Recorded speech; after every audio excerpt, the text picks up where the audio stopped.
Hello there, welcome. It's time for the new DF Direct Weekly. It's the 170th edition. Plenty of news stories to crunch through this week and, of course, support a Q&A. But before we carry on, a quick shout out, of course, to the DF store, store.digitalfoundry.net, home of our merchandising wares, including our brand new massive mousepad, DF Fighters mousepad. Do check that out. And joining me on the panel this week, first of all, John Linneman. Hi. Hey, Rich. Good to be here, as always. As always. Just played some Mini Shoot Adventures. I recommend it. It's on sale on Steam right now. It's Zelda, cool, but also a twin-stick shooter. A match made in heaven. Exactly. And Alex Battaglia, hello. Yeah, not playing any rare indie gems this week. Been FSRing all week. You know how that is. Okay, fair enough. Okay, not too much more to talk about introduction-wise, so let's just crack on, right? First news topic of the week isn't really a news topic as such, more a discussion point we wanted to cover, because there's been a range of games recently that, well, let's just say they've launched and indeed been updated to basically curious results. We've had games like Elden Ring, Shadow of the Erdtree DLC. We've had the Starfield DLC. Dragon's Dogma 2 just received a new update. Typically, if you want to have decent performance on those games on consoles and even PC to a certain extent, you've got to have a new HDMI 2.1 display, and it's got to support VRR. And the question is this, I mean, just how crucial is VRR? I mean, the topic point here says, is VRR becoming a crutch for current generation consoles? And John, you've kind of like accepted that you can now play Dragon's Dogma 2 on consoles, but only because of VRR. What do you make of this? I'm going to answer the question bluntly by saying no, it has not become a crutch. And I say that because I think most games are actually quite okay. And if you look at the full range of games, both indie and AAA alike, most of them actually run really well. And we haven't had performance this stable in the console space in a long, long time. So I think by and large, consoles are doing very well in terms of overall performance. But there are high profile titles where this is an issue. And the thing is, though, is we've always had titles like this, and they're actually not as bad as they used to be, I would say. And now VRR is essentially sort of a way to overcome some of those issues from the user side, because we've always had games where the developer's unable to hit their performance target, right? That's nothing new. But now with VRR, we actually have a way to solve that in the console space, which, you know, on the PC, there's always ways to solve this, but on consoles, you were usually locked. If a game was going to run at 40 FPS with like unstable whatever, there's nothing you can do about it. Right? Most of the time. Now there is. And that's basically what VRR represents for console gaming, which is why I think it's a really good option. That said, it's not perfect. It does require, on the PS5 side, the developer needs to implement a proper 120 hertz mode for it to work correctly. Yeah, to its best extent. To its best extent. It still works at 60 hertz, but only down to 48 frames per second, which doesn't help games like Dragon's Dogma or even Elden Ring. It helps a little with Elden Ring, but when you get 120, though, it does essentially solve that. Xbox does not have this problem. It just supports 120 hertz output across the board. So yeah, that's basically the situation we're in, where I think it's helped console gaming a lot, and I think it's a great tool for those that have access to it, but I don't think it's necessarily a crutch. And I think we have plenty of examples where it's not a crutch, where it's been used as like an actual feature. Like you look at the Insomniac titles, right? Or even, I would say Gran Turismo 7 is my favorite example of this, because when they added 120 hertz support, they give you the option between graphics and performance mode. Performance mode drops down to 1080p, but it's just a 100% locked 120 experience, right? The quality mode in 120 hertz mode, however, keeps the res at native 4K, but then it relies on VRR. And in reality, that basically means the game is like 90 to 120 FPS most of the time, pretty much all the time while you're playing, which feels nearly as good as 120 locked, I would argue, with VRR, right? It's very, very smooth, but you get 4 times the resolution. But if you don't have VRR, that mode's going to look kind of, it's okay, but it's a bit jittery, right?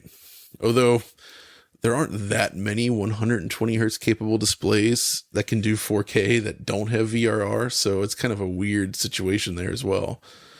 Mm-hmm. But I would say it's been a net win for console games. It's not a crutch. It might become a crutch later in the gen. We'll see. But thus far, it's simply solving the typical problems we've always faced in the console space. Yeah, I agree. It's a very interesting new option that opens up new possibilities. I mean, we've kind of seen that with Starfield, right, which launched capped to 30 frames per second. But, just the sheer diversity of the content meant that there was the ability to run much of the game at a much higher frame rate.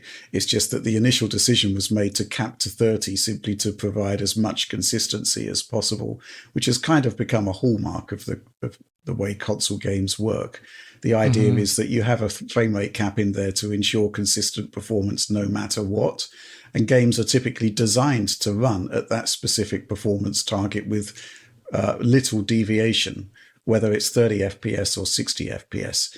Now, I would say that if VRR wasn't a thing, there is a good chance that we probably wouldn't have had that Starfield performance upgrade. That's kind of the feeling I'm getting from it, and they're leaning into it quite heavily. Alex, what do you think about this? Okay, so there's two things I want to talk about here. Essentially, that, like John, I really agree with the fact that it's been pretty much only a net positive experience having VRR available on console. And I think like the first time we started noticing this was with the Xbox One X back in the day when they added FreeSync support for that system. And for modern titles that are targeting Xbox Series X or PlayStation 5, you are looking at mostly everything running pretty darn well. And for those cases in games where it doesn't reach 60 FPS in some sort of mode, like John recently looked at Stellar Blade, you have the ability to soften those frame times and make them look really smooth on a monitor. For example, like in that game, which in its balanced mode can go down to like 50 FPS or something like that at some point. Well, you don't notice that if you have VRR on. But the second thing I want to talk about is kind of that I would still very much so prefer if developers, when they're developing games, that they don't actually consider VRR as a thing, as a given. Because I still think it's great for those people who don't have a VRR monitor to be kind of the performance target. Because if you don't, and I think we see this in the PC space sometimes, you get people being okay with kind of fluctuating performance. And I actually don't prefer a VRR presentation at the end of the day all the time. Because not every game is designed kind of like Doom Eternal style where all the content runs at like a similar frame time. A lot of games are developed with a lot more varied content with differing frame times depending upon where you're looking, kind of like the Starfield example. And I don't actually like going in one room from 40 FPS into another room at 90 FPS, for example. Yes. And I don't like the way that looks visually. I would, in a case like that, as a PC user, I would change my settings to have a more consistent frame time across the whole experience because my eyes prefer that greatly. I actually really like consistency more than like this variability and the high frame rates in one area and lower in another. So I really prefer if developers wouldn't consider VRR as part of the performance targeting of their game, but instead would look to lock to a certain frame rate. It'll help the users that still don't have VRR monitors a lot, but I also think it helps the VRR experience when it does come into existence because just for consistency's sake, for people like myself. Another thing that I want to talk about here is it's not a crutch, and it can't be a complete crutch anyways because it's still imperfect. VRR, I get messages about this all the time about like OLED dimming and stuff like that with VRR on, which I think happens when there's a greater variability of frame times. Another thing that I see with VRR is that if frame times are different enough, between, and I see this myself, like when we test like FSR3, DLSS3, or anything with VRR, we're trying to like evaluate smoothness. Or just most recently when we were talking about, Elden Ring, as well as here, Dragon's Dogma 2, where there you can turn on VRR, but it won't necessarily make 100% of the performance like look smooth, because the variability between frame times could be, I would say, like around 8 milliseconds or so, 6 milliseconds. Like 8 milliseconds or so, you can pretty much see it with your eye, I always feel, like between the frame, because that would be like a VSync drop on a 120 hertz monitor.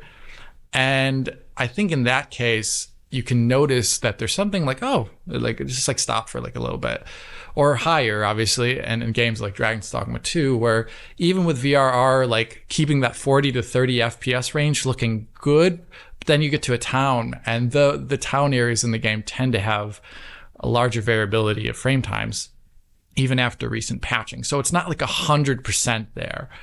And I feel like that's another thing where we just shouldn't want to rely on VRR anyway. Rather, we should really want developers to make sure frame times are as consistent as possible, regardless of VRR's existence. Because it can't save the day at the end of the day, which is a video I kind of have been wanting to make for a long time now. It's a matter of just finding the time to do it. But I think in general, VRR is really good. I just want to make sure that when developers are like adding it to games, it's a surplus experience for the user, and not one that they require to get like a really great experience. Kind of like Dragon's Dogma 2, I feel like they still need to tighten up the game a lot without VRR. There's a lot to unpick there. Let's go back to Stellar Blade, where we had the 3 modes: the quality, the balanced, and the performance. The performance locked at 60. The balanced mode was kind of 50 to 60. So if you've got VRR, I would argue that the variations there are essentially unnoticeable with VRR. But even without VRR, I'd still say it's pretty good. It's not a disaster. It's not as if it's kind of like, it is an additive. It's just smoothing over the bumps, so to speak, with Stellar Blade. I think it's more the titles that are concerning, like Elden Ring, like Dragon's Dogma, where, I think what's happening is, in the case of Elden Ring, they've got a DRS window that's inappropriate. It's always essentially at lower bounds, which means it's always dropping frames. That's problematic. That says to me that there's a technical design issue there. Where was the project authored? Was it authored for a specific performance target? Because it doesn't look like it. You've got these modes, none of which are actually satisfactory, right? And then you compare and contrast with something like Doom Eternal, which was like built for 60 FPS from the ground upwards. And, there just aren't really any drops. And it uses dynamic resolution scaling as the quote unquote crutch, which I think, by and large has now become a accepted form of maintaining performance. And it actually works. I think in the case of Dragon's Dogma, it's simply a case that it probably should have launched as a 30 FPS game with a proper 30 FPS cap, which it still doesn't have. So because we don't have that, we're looking for basically a way to get a reasonably consistent performance. And, rather than implement that proper 30 FPS cap, Capcom has essentially added 120 hertz support to the PS5 and then sort of said, have at it with VRR, which is a really interesting approach, because I would suspect there's still a lot of people out there who don't have 120 hertz VRR capable displays, but probably would have quite appreciated a level 30 FPS from day one, or as good, or as close as you can get to it. So, I think it all comes down to initial design decisions, really, about, budgeting the assets and budgeting the art for a particular performance target. And my concern is that, we've already seen like a wholesale shift, I'd say, to dynamic resolution scaling to give developers a lot more elasticity in terms of those performance targets. And we're finding that in some scenarios, whether we're CPU limited or we're GPU limited, it's not quite working out. And there, I do think, for best results, VRR is there and should be used, but possibly, it shouldn't be. Well, I wouldn't say it's mandatory, but it's certainly preferred, right? Certainly for titles like Dragon's Dogma. On the flip side, though, it is, if it's enabling stuff like the Starfield performance mode, I'd say it's a good thing. If if it wasn't for VRR, maybe we wouldn't have had that. So it is a net gain in that regard. Mm-hmm. I'm just wondering at the point will be where we've got critical mass with HDMI 2.1, where we can actually, developers will feel comfortable about using that as a feature. I'd be quite concerned about that, to be honest. John, any initial thoughts about or final thoughts rather on that? I mean, I guess it's just, Alex, you mentioned earlier the OLED thing, and it's like a flicker. And I would say for those worried about that, it does tend to only manifest with large frame time variations when displaying darker content. So, for instance, if you have a horror game that runs with a very unstable frame rate and you use VRR, you do tend to get that sort of flickery effect, which is not great, especially if the frame rate's unstable. Or even if it's like the Medium, I remember had this problem big time, where if you had VRR enabled, you would end up with a lot of flicker, which was pretty irritating. Beyond that, though, I agree with everything you guys said. There was an interesting point that you raised last week about Dragon's Dogma with the 30 FPS mode. Oh, right. I mean, it's still not working properly. But when you use it in combination with 120 hertz VRR, it seems to be pretty much okay. That's correct. Yeah, it fixes the cap. Because it is still, I guess it kind of cushions the blow of unstable frame times at that point. And it does produce somehow a genuinely like smooth looking 30 FPS.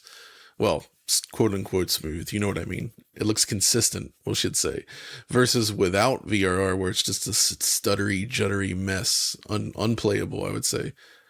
So VRR does fix that. But that sucks, right? Like the fact that that's how you have to do it to get a stable frame rate is just, it's completely absurd. And I'm actually genuinely curious now if there's a problem with RE Engine as far as frame rate limitations are concerned, because I can't think of a single RE Engine game that actually has a 30 FPS cap that's properly implemented. On current gen consoles, all of their games target unlocked frame rates or higher frame rates, right? Right. Mm-hmm. Which is cool, but like, I don't think they can. It seems like the 30 FPS cap just doesn't work. Yeah, it's slightly problematic, isn't it? They should probably leverage the system API. It's interesting too, because MT Framework had good 30 FPS games. But they also, the games built with MT Framework were largely designed for 30 FPS. Okay, so one thing I will say, though, Alex, since you brought PC into the discussion, is I think VRR has been one of the greatest things that's ever happened to the PC space. I mean, I remember being at the original G-Sync presentation in 2013, and, well, that was just remarkable for a number of reasons. First of all, because John Carmack, Tim Sweeney, and Johan Anderson of DICE are in the same room together talking about rendering, which was just astonishing. And it was the first time I've actually spoken to John Carmack. But the point is, going back to G-Sync, it was just like, well, at that point, there was so much segmentation in the GPU market that NVIDIA had GPUs that were like operating within 10% of one another. And my point at that time was, well, what's the point of having that segmentation when VRR is here and, it basically looks very, very similar. Those two cards operating within such a small window of one another would basically look identical. Right. Very, very small performance differentials there. But more to the point, the nature of PC gaming and the fact that there's, essentially an infinite combination of components means that it's harder for developers to target a specific budget, for their art, for their graphics, because there's so much hardware there and there's so much choice. So VRR was a huge tool in getting great performance on the PC, and still is, right? Yeah, so obviously different use case scenarios there. On the console side, I just think maybe it is time for people to be considering an upgrade if they don't have this functionality, because it really does help. I mean, the whole HDMI 2.1 feature set is really, really good. And I can understand that maybe people probably don't want or need 4K displays, but really is good. What can I say? Mm-hmm. Okay, and with that, let's move on. Okay, so again, not really a news story as such, but obviously a couple of weeks ago, I did take a first look at the Surface laptop with the Qualcomm X Elite, the Snapdragon X Elite rather. Looked at some of the games and wasn't particularly impressed. However, there have been Windows revisions, there have been driver revisions, there was a firmware revision for the Surface laptop yesterday. So things are sort of improving. However, a feature contained within the Copilot feature set is Auto SR, which is Microsoft's own take on super resolution. And I've taken a look at it. Initially, when I first got the laptop, I wasn't so impressed with it, but it does seem to have improved. And I've been sharing assets with you guys, and I'm kind of curious as to what you think about it. Alex, I guess you're the super resolution expert here, so I'm very, very interested in hearing about what you think. Well, I think for the laptop use case, it's also like when we talk about Steam Deck or ROG Ally, that you have to just realize at some moment you're dealing with some like very limited power limited. In this case, it's probably limited in a lot of ways then that we can't really even know because it's like this closed GPU driver system. Like we just don't know a lot of stuff about these Qualcomm laptops and SoCs yet in terms of what's actually limiting performance. So you're dealing with this like closed system and you have to like, just like I was showing in my lossless scaling video, you have to like take certain things like just, in stride, like, oh, it's not going to get great image quality and the performance isn't going to be great. And I kind of feel that way like when I use a Steam Deck or any sort of power limited device, like when we talk about Switch videos. So I feel that way about this. So with those limitations in mind, you kind of look at any way you can get the best experience possible. And in the past, before things like good upscaling existed, you'd be in this really awkward and ugly situation where you're playing at like 1440 by 900 on a 1440p monitor or something like that. It's ugly, scaling, awful looking experience, like really bad. Like I hate the way that looks. But in this case, Auto SR is, I feel, based upon what you've shown so far to me, in the things that are potentially scaling up to 4K. Well, maybe we talk about that. I don't know. But in like you sent me, and I think a comparison. The one that I was kind of interested in is the Borderlands one first. Yeah, is because I feel like when you put the raw internal image there, which is apparently 720p, and you show what that looks like with TAA versus the Auto SR upscaled output, I feel like it's radically better in that game. Yeah. It is resolving anti-aliasing, I would say, on a lot of edges better. The edges that are upscaled do not have a pixelated, blurry look, like the combination of the two. And in motion, I do think it is a bit cleaner. It still has similar issues, like you sent me videos of Control 2 there. I think it looks a lot better than the standard, what you could get otherwise at the same internal resolution.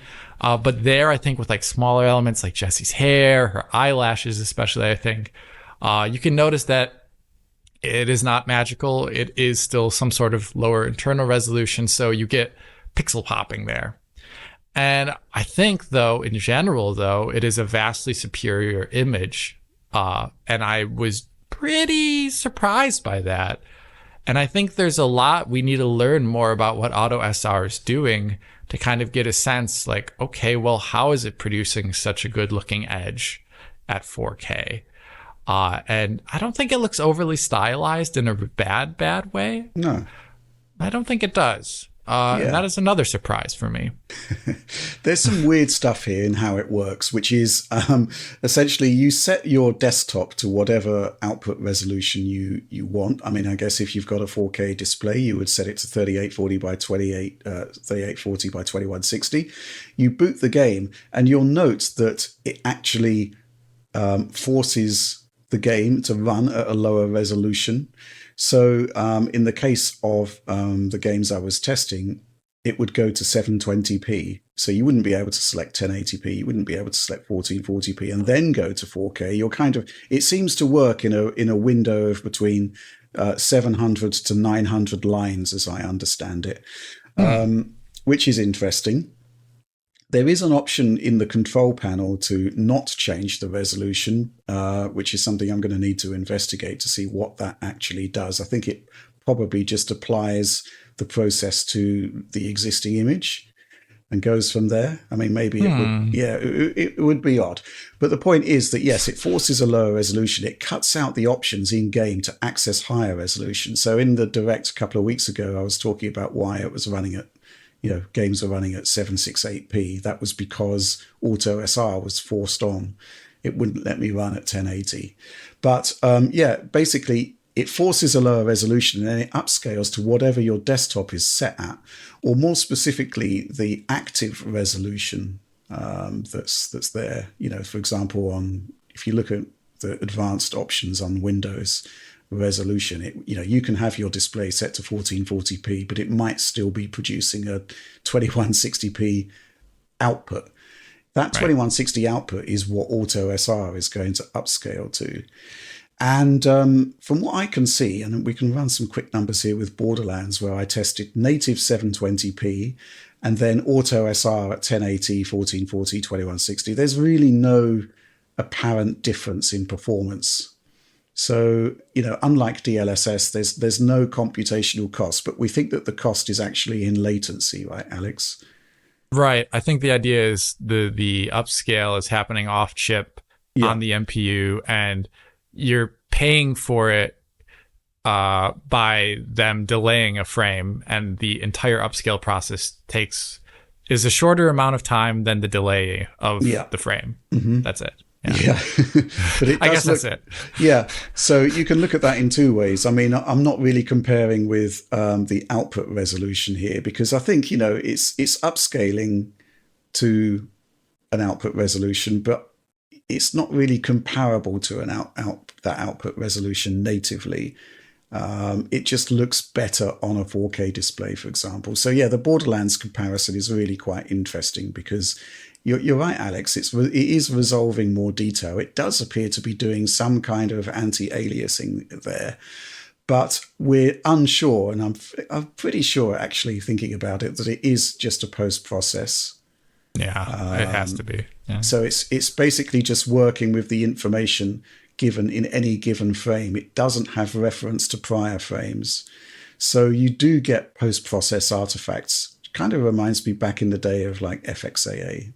Obviously on a much cruder level, but you get that same kind of shimmer on edges, and but the point is that you do get a presentable image on a much higher resolution display when you are rendering at 720p, and it is completing shapes that are kind of misshapen at 720p. I guess looking at control again, when you're walking through the corridor with the circular elements at the top of the screen there, you can see that is actually rendering quite nicely. And control on the Qualcomm does actually run at pretty much 60 frames per second, give or take. And so it does actually look pretty good. Right. So, it's really interesting, the effect that we're seeing here. The reservation that I've got is that, what can I say? My opinion of the Snapdragon X Elite's GPU hasn't really changed. I'd still consider it to be suboptimal / pretty poor. So all of the tests that we've done with Auto SR have obviously been in combination with a GPU that's not particularly hot. But, a few weeks from now, Strix Point APU from AMD is coming. It is... Oh, boy. It's Copilot compatible. So I fully expect that Auto SR will work on on a decent GPU. And then we're going to be seeing Strix Point APUs that are released in combination with RTX GPUs in laptops. So what's going to happen then with AutoSR? Because the one thing which you can say about AutoSR is it basically processes anything you feed it. So you can feed it an FSR2 image, but you might want to actually feed it a DLSS image. I'm kind of curious to see what's going to happen then. John, you've looked at the double assets. Scale. Any thoughts? Yeah, so first of all, obviously, I think this is intended for laptop use primarily, right? Yeah. And so blowing these up to a laptop screen makes a lot more sense than on a large screen. Like I'm viewing on a large screen right now, and the issues are certainly apparent, especially with things like thin objects, which kind of reveals the post-process nature, like Lara's hair.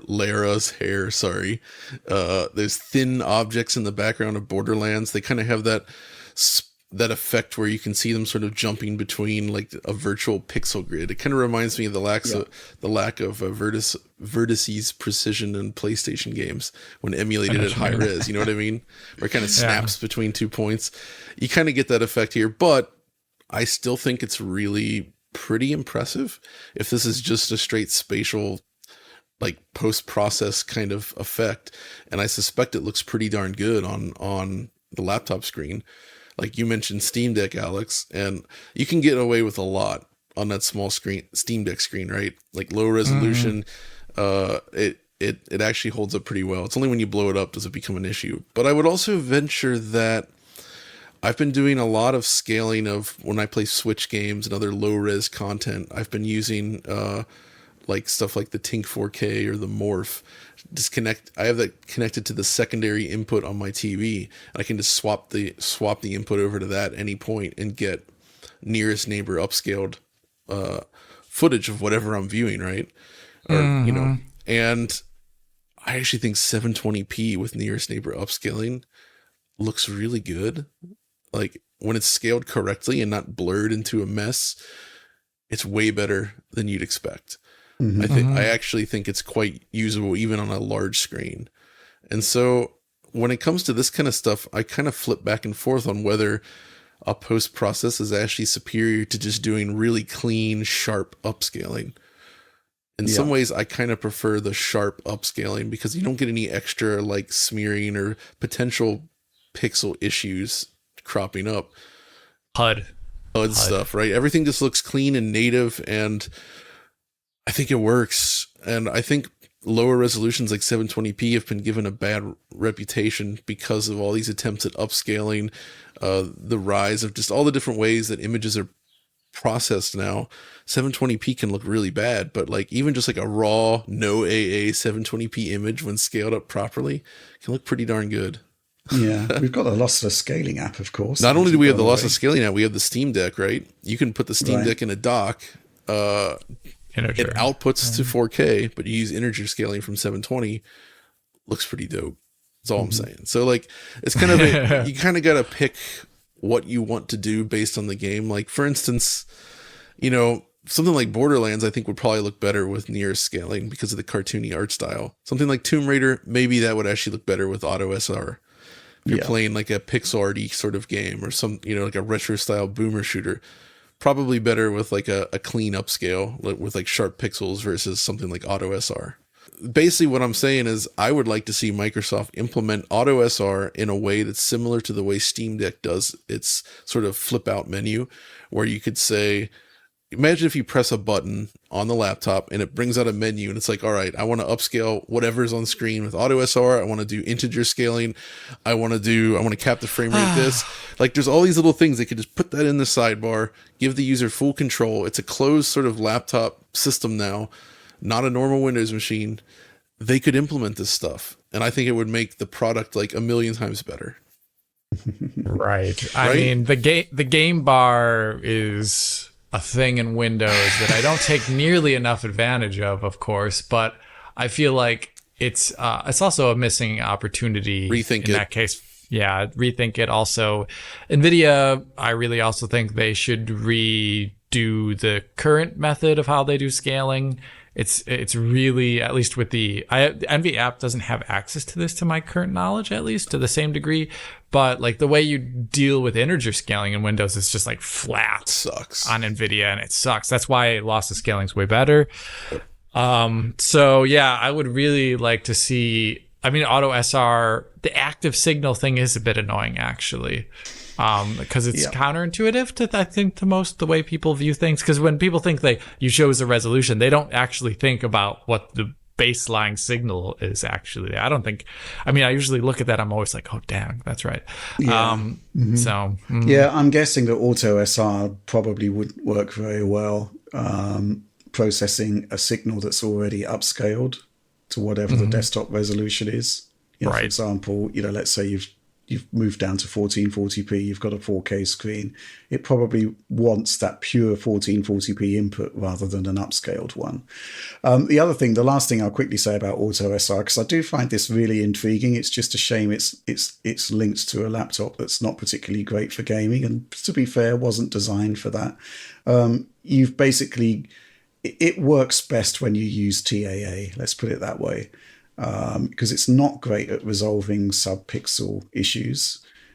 You kind of need, even if it's a blurry image, it needs to be a temporarily consistent image to actually work pretty well, because something's got to produce that consistent image, because it doesn't have a temporal element within its own upscaling. And that's actually the biggest difference, I think, comparing Auto SR to something like DLSS Ultra Performance Mode. Where it does have that consistency. Obviously it has its own issues, but it does have that consistency, which Auto SR does not.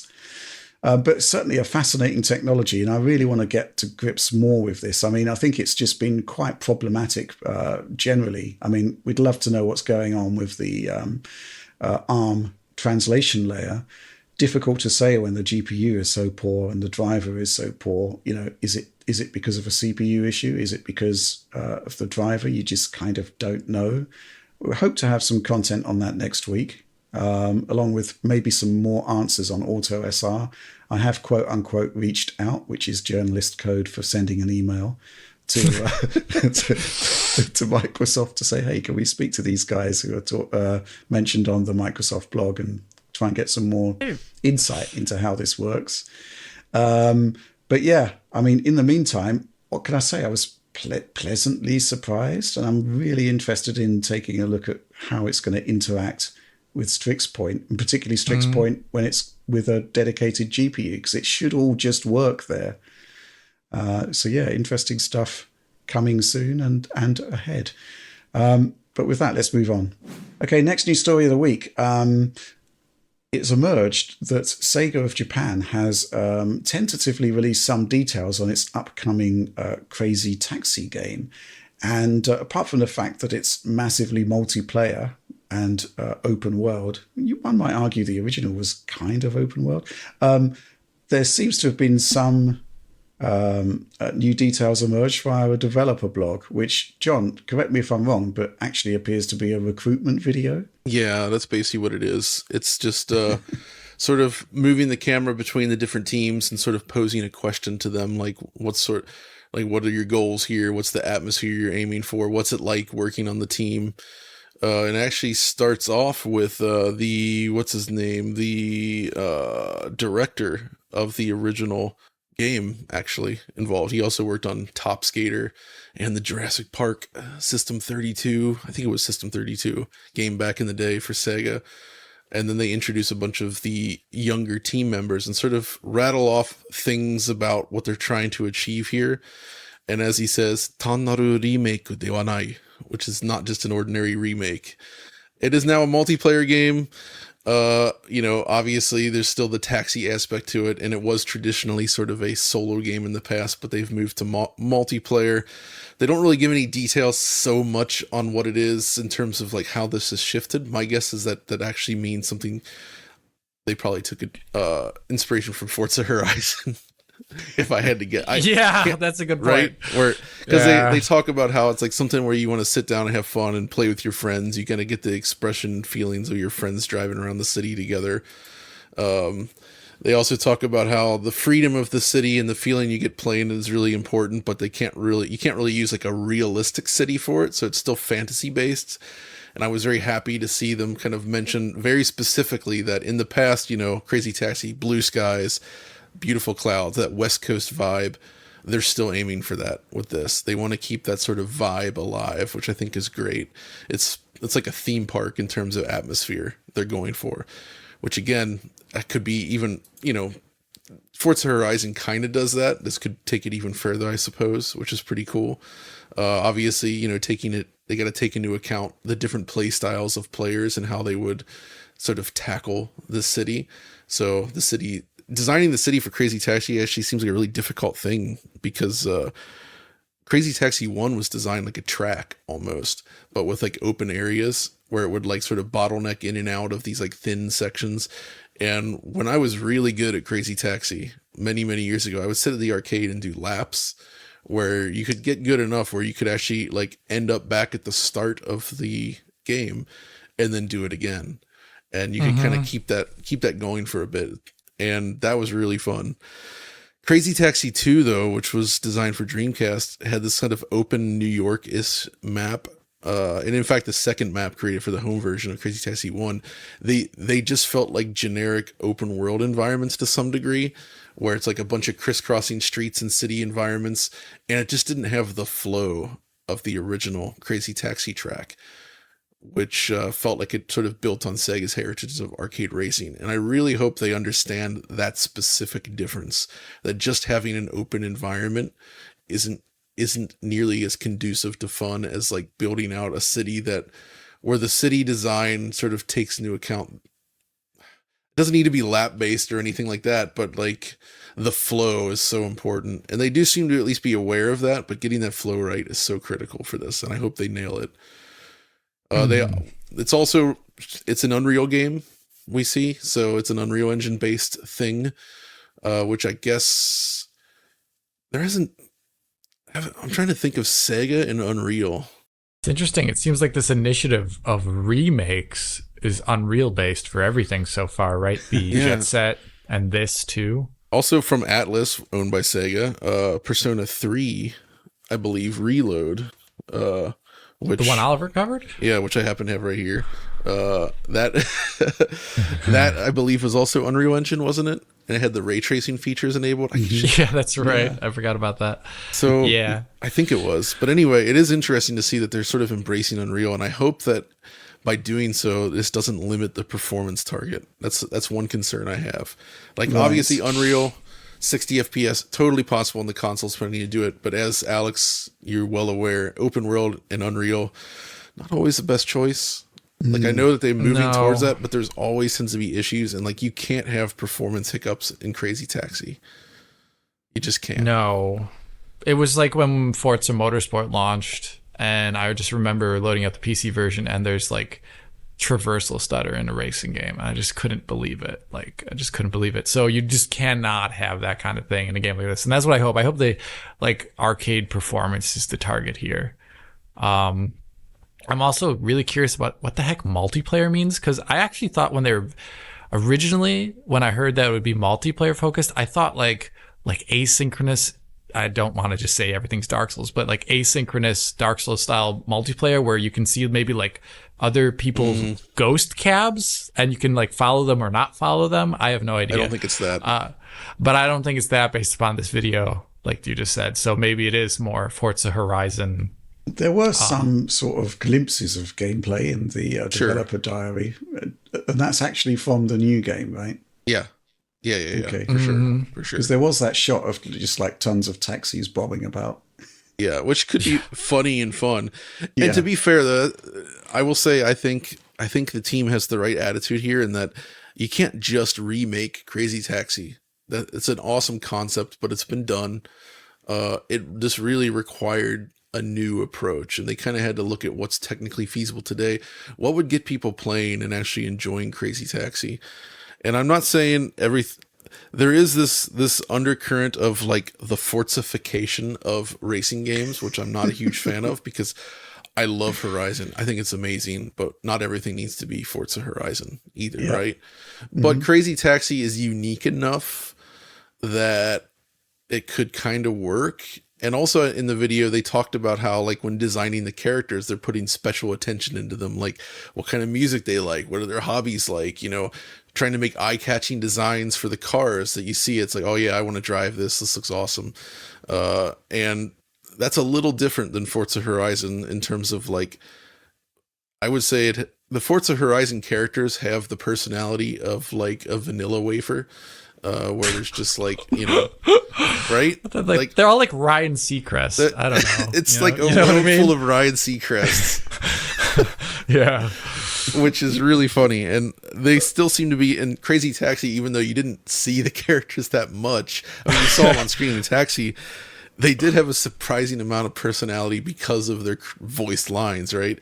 You really got the vibe of them based on driving, and I'm glad that they seem to be taking that forward as well. So I don't know. I'm curious. I'm interested, and I've already applied. So, you know, This might be my last DF Direct if I get on the team. We'll see. I did particularly enjoy the term fortification. The fortification of racing games, yes.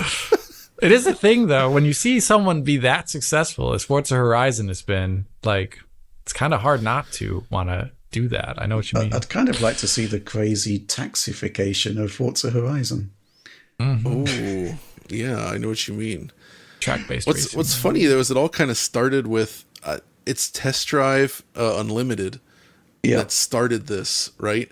Test Drive Unlimited was arguably the game that did it first. Like, there were these open kind of world racing games before that, for sure.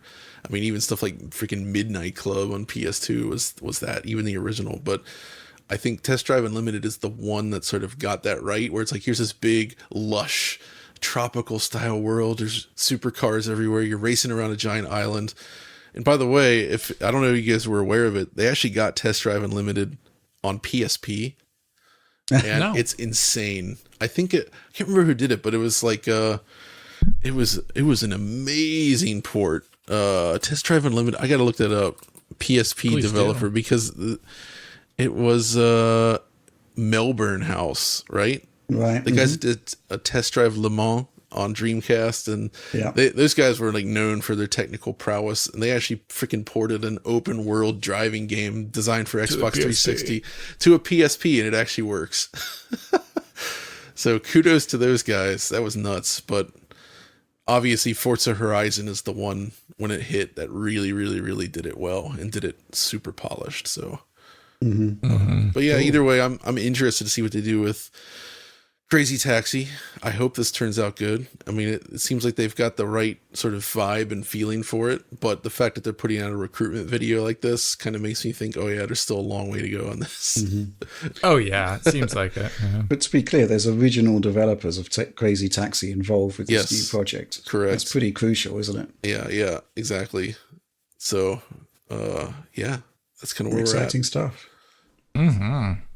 Okay, let's move on. Next news story of the week. We're actually late to this one, but a few weeks back, Mark Cerny actually gave an interview to GamesIndustry.biz, which was effectively almost like a retrospective on his entire career in the run-up to his 60th birthday, which is quite remarkable. And lots of insights in there, and some interesting points being made about the relationship between sort of developers and PlayStation 5 and the way that the resources of the PS5 have been deployed, and also the relationship between PlayStation 5 and PC. John, the headline here is essentially that Mark is surprised at how many games are targeting 60 frames per second, but also how many are targeting ray tracing, which he seemed to believe would only sort of come to the fore later on in the generation. I'm curious what you make of these comments. I was fascinated by that as well, because he does genuinely seem surprised by some of this stuff, as if, I don't know. I mean, as a designer of the hardware, I would assume that because they have to talk to a lot of developers and studios during the creation of a console, right? So you kind of get a feel for what developers want. How can they help them create the box that they want to work with? which I think they've done.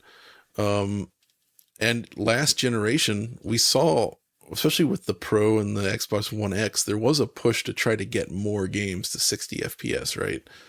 Oh, so yeah. I'm not, and it was usually the CPU that was the major bottleneck then.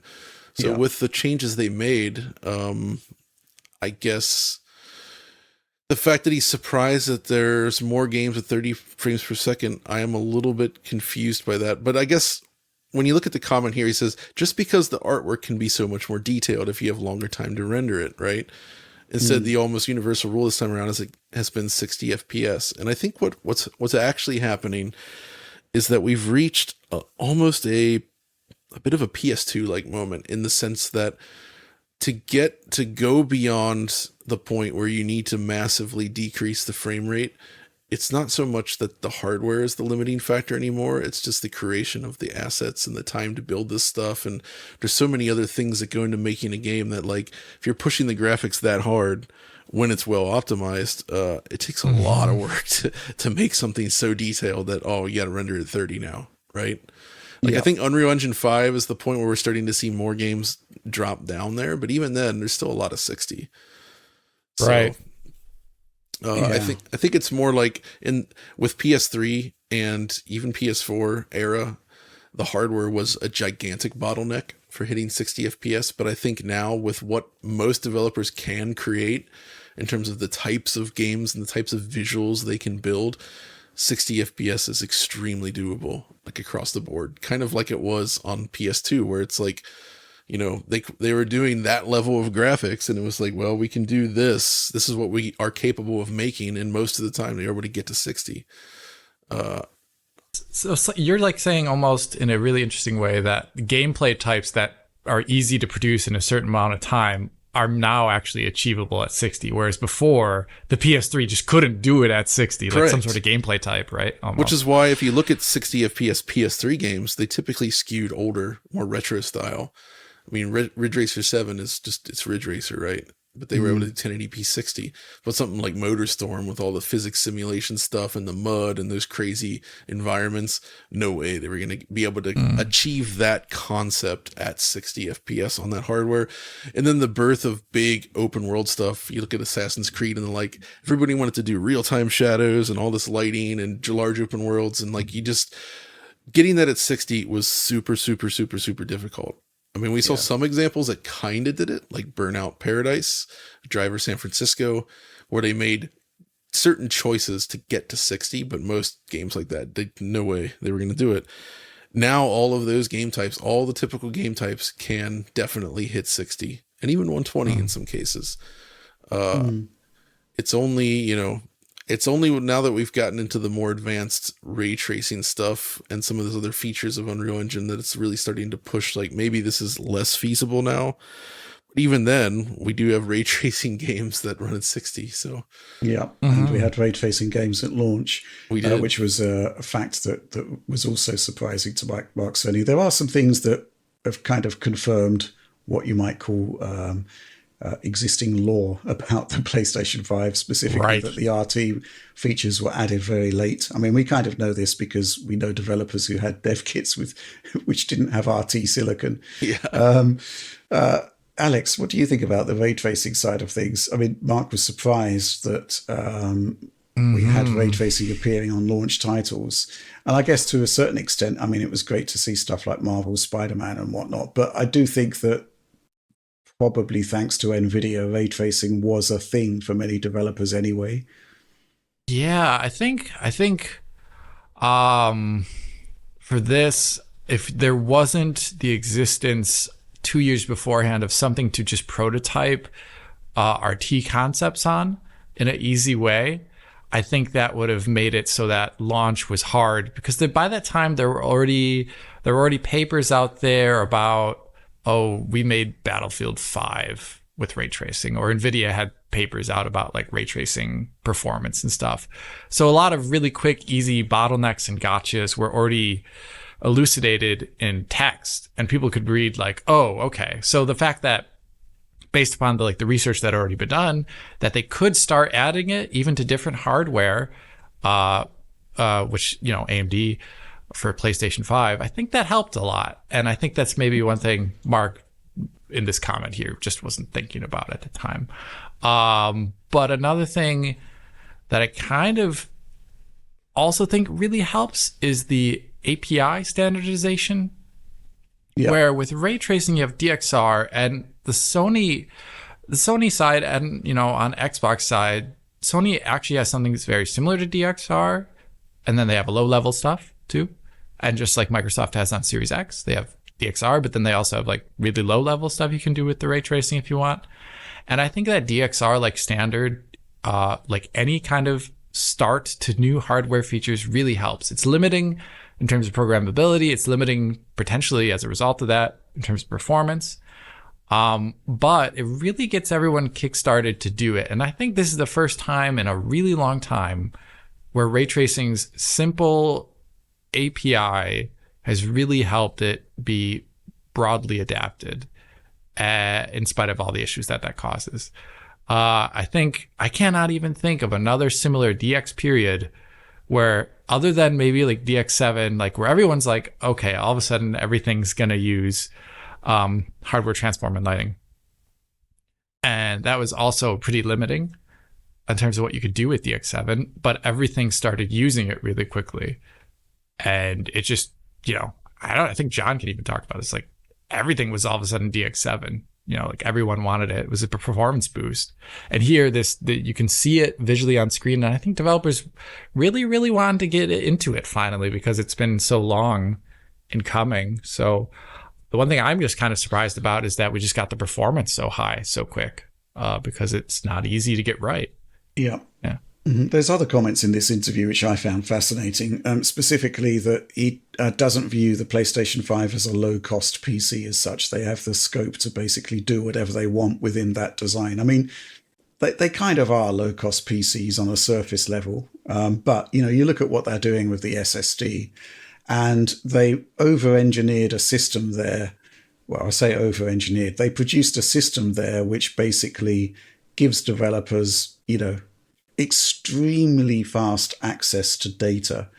And I would say that based on the fact that there's kind of few examples where that's a palpable advantage over the Xbox system, which doesn't really have as bespoke a system, where, I think that's an area of the PS5 that's ripe for, further utilization. And we've also seen, of course, in the PC ports that, the PlayStation 5 storage system can outperform PC at its very best, even with direct storage. I mean, Mark's talking here about how some of the stuff in PS5, specifically the storage, may have spurred on direct storage, for example. But, it's still the fact that the PlayStation 5's storage system is really, really good. He was also talking, something which I found quite interesting here is he did actually, I think, name check Linus Tech Tips with their PlayStation 5 killer $500 PC that outperformed the console. But he does point out that they needed to get a used motherboard to hit that price point, which I think it just highlights. I mean, when you look at what the PlayStation motherboard is these days, the systems that are on it, the chips that are on it, it is a very, very simple setup, but it's highly capable. So this was a really nice interview. Any further thoughts based on that, Alex? Just in regards to the PC price thing, I think I can't even remember historically. It's only like when you get to like the really edge, like, I don't know, like PS4, like a little bit after PS4 launch, and like at some point in the Xbox 360's timeline where the cheapness of the component to get a better experience was really, really reasonable. And I think nowadays, due to the rising, process costs on the production side and all these other things, and inflation, it's more challenging. So now I think if you're worried about this, which I'm not, but I think a lot of people just really like talking about it, is, you have to be emphasizing other aspects. Like you were just saying, like with the motherboard there, the PlayStation 5 motherboard literally only does like one thing. Everything. And it has everything in a box. What is that? It's an advertisement. It only does everything. It only does everything. But it has like one slot to drop an SSD in, and like a PC motherboard's got all this, extraneous things. You know what I mean? It's a very different cost there associated with it. It'll be interesting to see what happens though. So I think when you get a PC, has the ability to do all these other things, which are added into that cost. You always have to think about. But I'm very curious what happens when these Strix. I always forget Strix Point. Yeah. What is it? Strix Point SoCs come out, because they're gonna be a lot more console-like. In terms of what you can do. The lack of upgradability and RAM's going to be a big part. Most likely, I imagine there's going to be stripped down versions that will lack a lot of things like plug and play things that you get on a normal motherboard. So I'm curious to see what the price of those are, as well as their performance vis-a-vis the PlayStation 5. Well, the Strix, I think it will just follow the existing model. You'll get laptops, of course, which are historically unupgradable. Right. You can put in new storage. And then that same chip will become an AM5 CPU, just as Phoenix did. And it would just slot into existing motherboards. I don't think there's going to be any major changes there. There might be some specialist ones. I think the more interesting Strix thing, which we haven't really seen much exposure for yet, is the big APU, the one that's going to have 40 compute units. Mm-hmm. How that is going to work, I'm really going to be interested, because we are looking at a very PS5-like design at that point, and I'm just interested to see how much power it's going to consume, how much performance it's going to have, and where we're going to see that APU. That might be the one where you probably get some bespoke motherboards. I'm not sure. I would imagine. I don't know. Yeah, I mean, really interesting interview. We've only just sort of caught up with it because it was happening in a crazy a pseudo E3 period.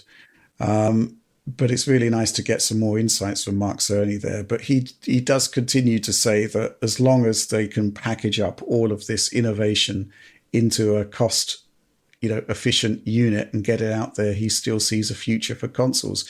Going back to some of the stuff that we were talking about earlier about 60 frames per second and RT, I think there's been a change in plans, or rather, well, let's put it this way.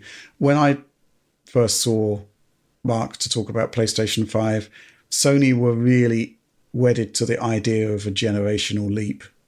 And instead we had effectively 2.5, 3 years of cross-gen. And cross-gen was a big enabling factor for 60 frames per second. If you've got to run a game at 30 on the PlayStation 4, then it's, a logical step to run it at 60 on PlayStation 5. And you've got overhead left over. So you can do stuff like ray tracing. And then the whole concept of what constitutes a 4K image for a 4K display doesn't actually need to be 4K, freeing up GPU resources, which opens the door to stuff like ray tracing, right? So, yeah, I think it's just the existing, the landscape, as it were, for developers once PlayStation 5 arrived may have been slightly different than envisaged. But I think it's great that, first of all, when, Marvel's Spider-Man came out, you had that RT mode. And then it didn't actually take too long until you had that combination of 60 frames per second and RT. And then that sort of moved on to Marvel Spider-Man 2, where, they didn't need to have the non-RT mode anymore.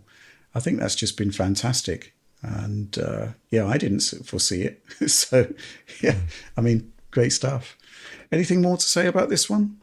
I guess hopefully we'll see more from Mark Cerny when the PlayStation 5 Pro is announced. And I'm really interested in seeing what insights we're going to get from him as to, the technical makeup of that machine. But with that, let's move on.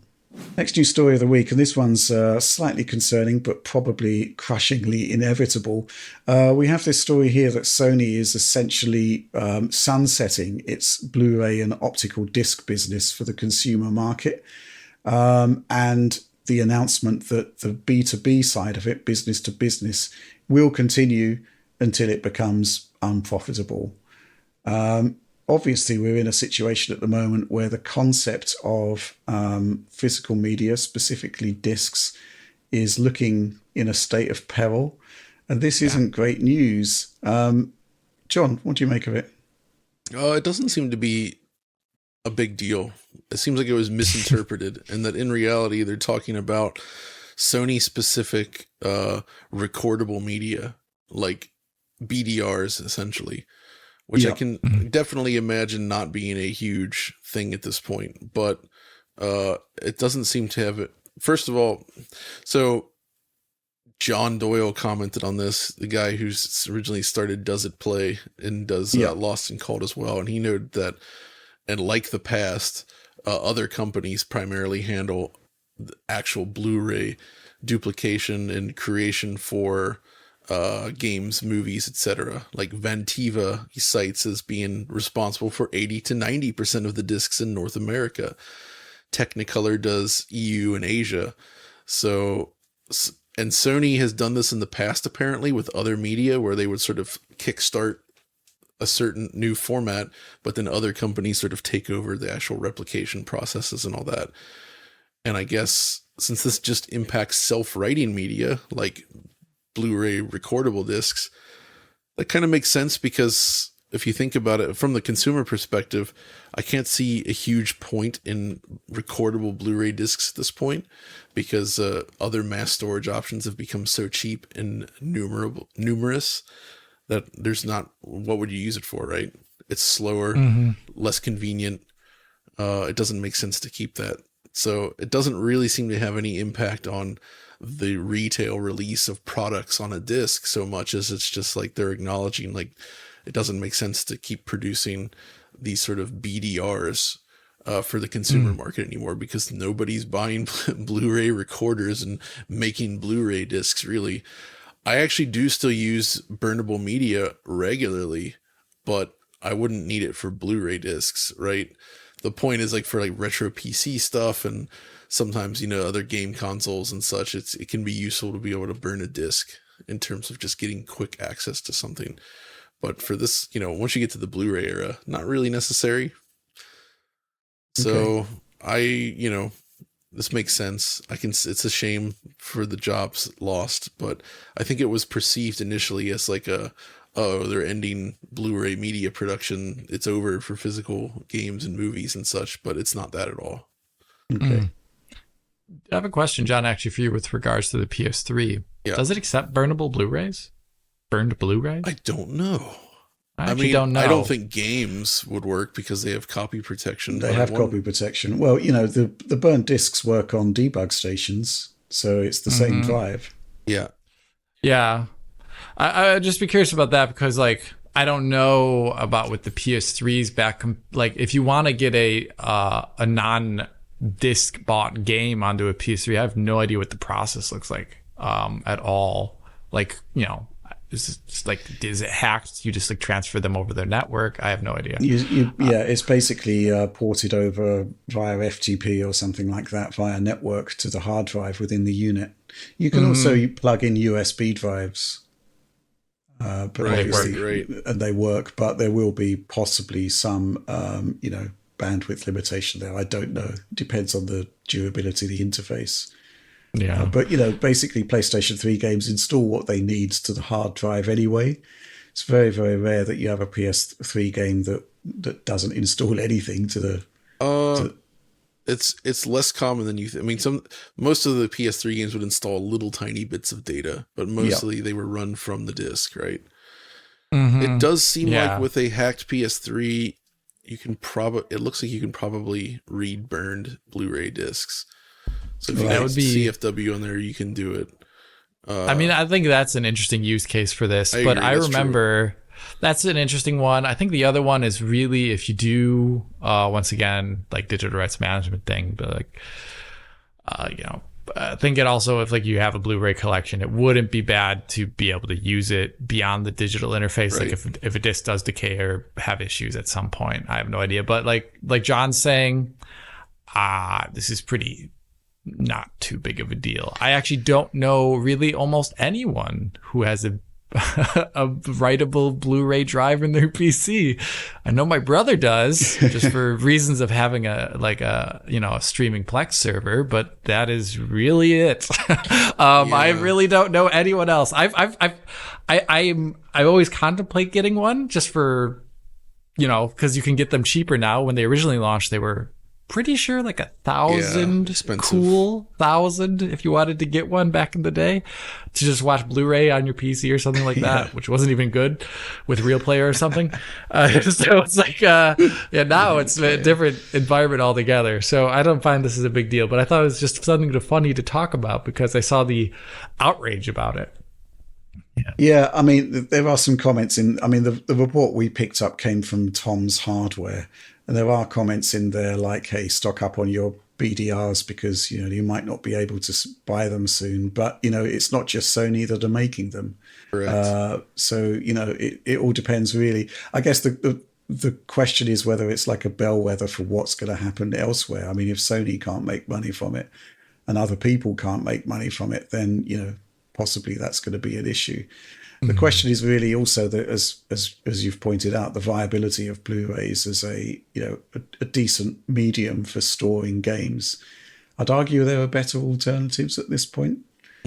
Yeah, so but there are people who do like to package up their games onto Blu-rays, but I'd say it's a very, very niche market. That said, I still think that the concept that Phil Spencer has pointed out that. They're having trouble getting optical drives because not many are being made these days, which means the prices go up. Meanwhile, we've got PlayStation producing the detachable optical drive, which may well turn into an optional optical drive, which may then sort of transmute into no optical drive at all on future consoles. So, yeah, maybe it's not quite related to this, but there are still sort of valid concerns about the delivery mechanisms of games in the future and the question of game preservation as a whole. But I think you're right generally when we talk about this on PC, John, that, typically, whether it's through piracy or whatever, or GOG,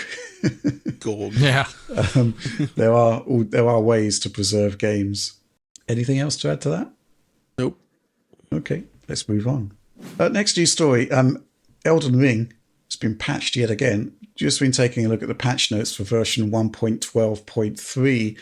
And there are some things in here which are quite odd. And I don't really know how to describe this. Let's look at the PlayStation 5 note. For the PlayStation 5 version of the game, unstable frame rate may be improved by using the quote-unquote rebuild database option from the device's safe mode. Now, this is sort of like reminds me, and maybe this strikes a chord with you, Alex, of the kind of random advice given that apparently improves performance but doesn't actually do anything of the sort. It really does seem like that. Isn't this I swear I've had this happen on my PS5 when it doesn't power up right? Right. And you have to rebuild the database. This seems like something that should really have almost nothing to do with the game's install. It's really, I have no idea what, I mean, the reason why it feels like that to me is because like a console is like a standard device and the only people responsible for the database corruption are like the users, but that doesn't explain any of the things that we talked about in our videos. So like if people were having like save loading issues or something like that, that's not exactly what I would imagine this is about. But like, I feel like this issue that they're describing is them talking about something else, but they include it as part of the patch notes in the performance section to wave off everyone saying that there's some sort of performance issue. Like, I really don't think this has anything to do with like the game's performance. Like, it shocked me. It's actually been called out by Lance McDonald. And he said that feature, the rebuild database feature, has absolutely no way to affect gameplay or performance at all. It's like when you call your ISP about slow internet and they tell you to try deleting cookies. And he explains what the rebuild database function actually does. It's useful in cases where an installed game disappears for some reason, right? Possibly due to a significant firmware upgrade version jump. It just scans the hard drive for missing games and adds the icon back to the dashboard, which is certainly the most interesting 60 frames per second performance mode option I've heard of. Yeah. And again, the PC stuff, please verify the integrity of the game's files before restarting the game. Here's the thing. People obviously, talk about, verifying the game's files, but this has never fixed a performance issue for me. I mean, basically, files are kind of binary, right? They either work, they're correct, or they're corrupted and they don't work. I don't see how this would have an impact on performance. Am I missing something here? Verifying game files on Steam has the things it fixes for me is a game doesn't launch. Yes. Like, because it's missing a file or a file's corrupted for some reason, so it doesn't launch. Games usually just don't launch, yes. in my experience with that. I think the other thing that I want to mention here is their reference to, in the PC version, unstable frame rate may be caused by third-party applications that control mouse behavior. Deactivating these third-party applications may improve performance. Number one, I want to say that all of the footage I did for my video was done on recently installed Windows with no mouse control applications other than whatever default Windows has. So the mouse settings option in what is formerly known as the control panel. Literally nothing else. Not even super high DPI mice there for the one PC at least. So I feel like this scapegoating of things that may have an issue that they can reproduce is once again like a deflection for the real issues that the game has. And they're kind of, I don't like using the phrase always, but they're kind of like gaslighting, saying like, oh yeah, actually the problem is all on your end. And it's definitely, that's why it's happening. And when you don't actually talk about, like, you address the issues that are brought about by the community, instead you say the issue is this, please do this, that's putting the onus on the user and not actually on the developer at that point. And I feel like this is just really bad form. And I think it shows me that they're probably not going to do anything to change the game on either system. There was some patches made at the beginning of Elden Ring, which you pointed out in the video, but nothing's really substantially changed since then at all, really, has it? Yeah, there was the fix basically for broken shader compilation for the first 10 to 20 minutes of the game, like where that's something that Valve commented on actually in their original communique with you, I believe, Rich, where they said like there is shader compilation that occurs, but it isn't touched correctly. Essentially, like they weren't referencing the real like shaders that were compiled or something like that. So it was doing it, but it wasn't actually working. So I think they fixed that after the initial patch post-launch, and that's when we did the video about Steam Deck after that. They have touched performance issues before, but the core ones remain, and I think this just shows me that they don't want to do anything about it. I think we need to take a look at Armored Core on PC at some point, Armored Core 6, because that did seem to show some improvement. That's where I played it. Yeah, right. They managed to do ultra wide there. They managed to do arbitrary frame rates. Yep. I don't know if it does go to any frame rate. Actually, I don't know if it's arbitrary. I just ran it at 120, but it definitely supports high frame rates. Yeah, it supports high frame rates. So there's something someone did right. I mean, I wonder if this is a situation like where there's different teams working on things. Oh, I'm sure I presume they are. Yeah, because I remember Dark Souls 2's PC port was like such a huge upgrade over Dark Souls 1, where it started to really look like they knew what was going on. And then Dark Souls 3 was like slightly regressive. So I'm really curious if these are just different teams inheriting things and then also having different like leads that are prioritizing things differently. I don't know, because Elden Ring for me feels, based upon your descriptions, John, regressive in comparison to Armored Core. Big time. Armored Core is awesome on PC. Yeah, I think there's got to be an end to this concept of just providing BS sort of advice to users to improve performance where, you know, it doesn't stand up to the most basic scrutiny, and it just does feel like, you know, you're being waved off, you know, hand waving away fundamental issues with your game. It's just not good enough. Thinking about performance, though, the younger generation maybe won't be so hard to fool. I had a proud dad moment yesterday where my son was, he came to get me and said, "Dad, there's something wrong with my PC." He's like, "What's going on?" So I go up, he's like, "The mouse movement is so choppy. I can't play games like this. This is horrible." I was like, "What? Okay, what's going on?" So I checked. His monitor had set itself back to 60 hertz. And I was like, "Here," I switched it back to 165 for him. And he's like, "Oh, thank God, it's much better." And he was like, "Oh, I can't play games like this." He didn't understand why or what any of that meant. He was just like, "This is bad." Yeah, that's awesome. Mouse movement at 60 hertz. It's a nightmare. Yeah. He knows the camera movement in his game. He's like, this is so choppy. He's like, my FPS is bad. What's going on? Did he try verifying files? No, he did not try verifying files.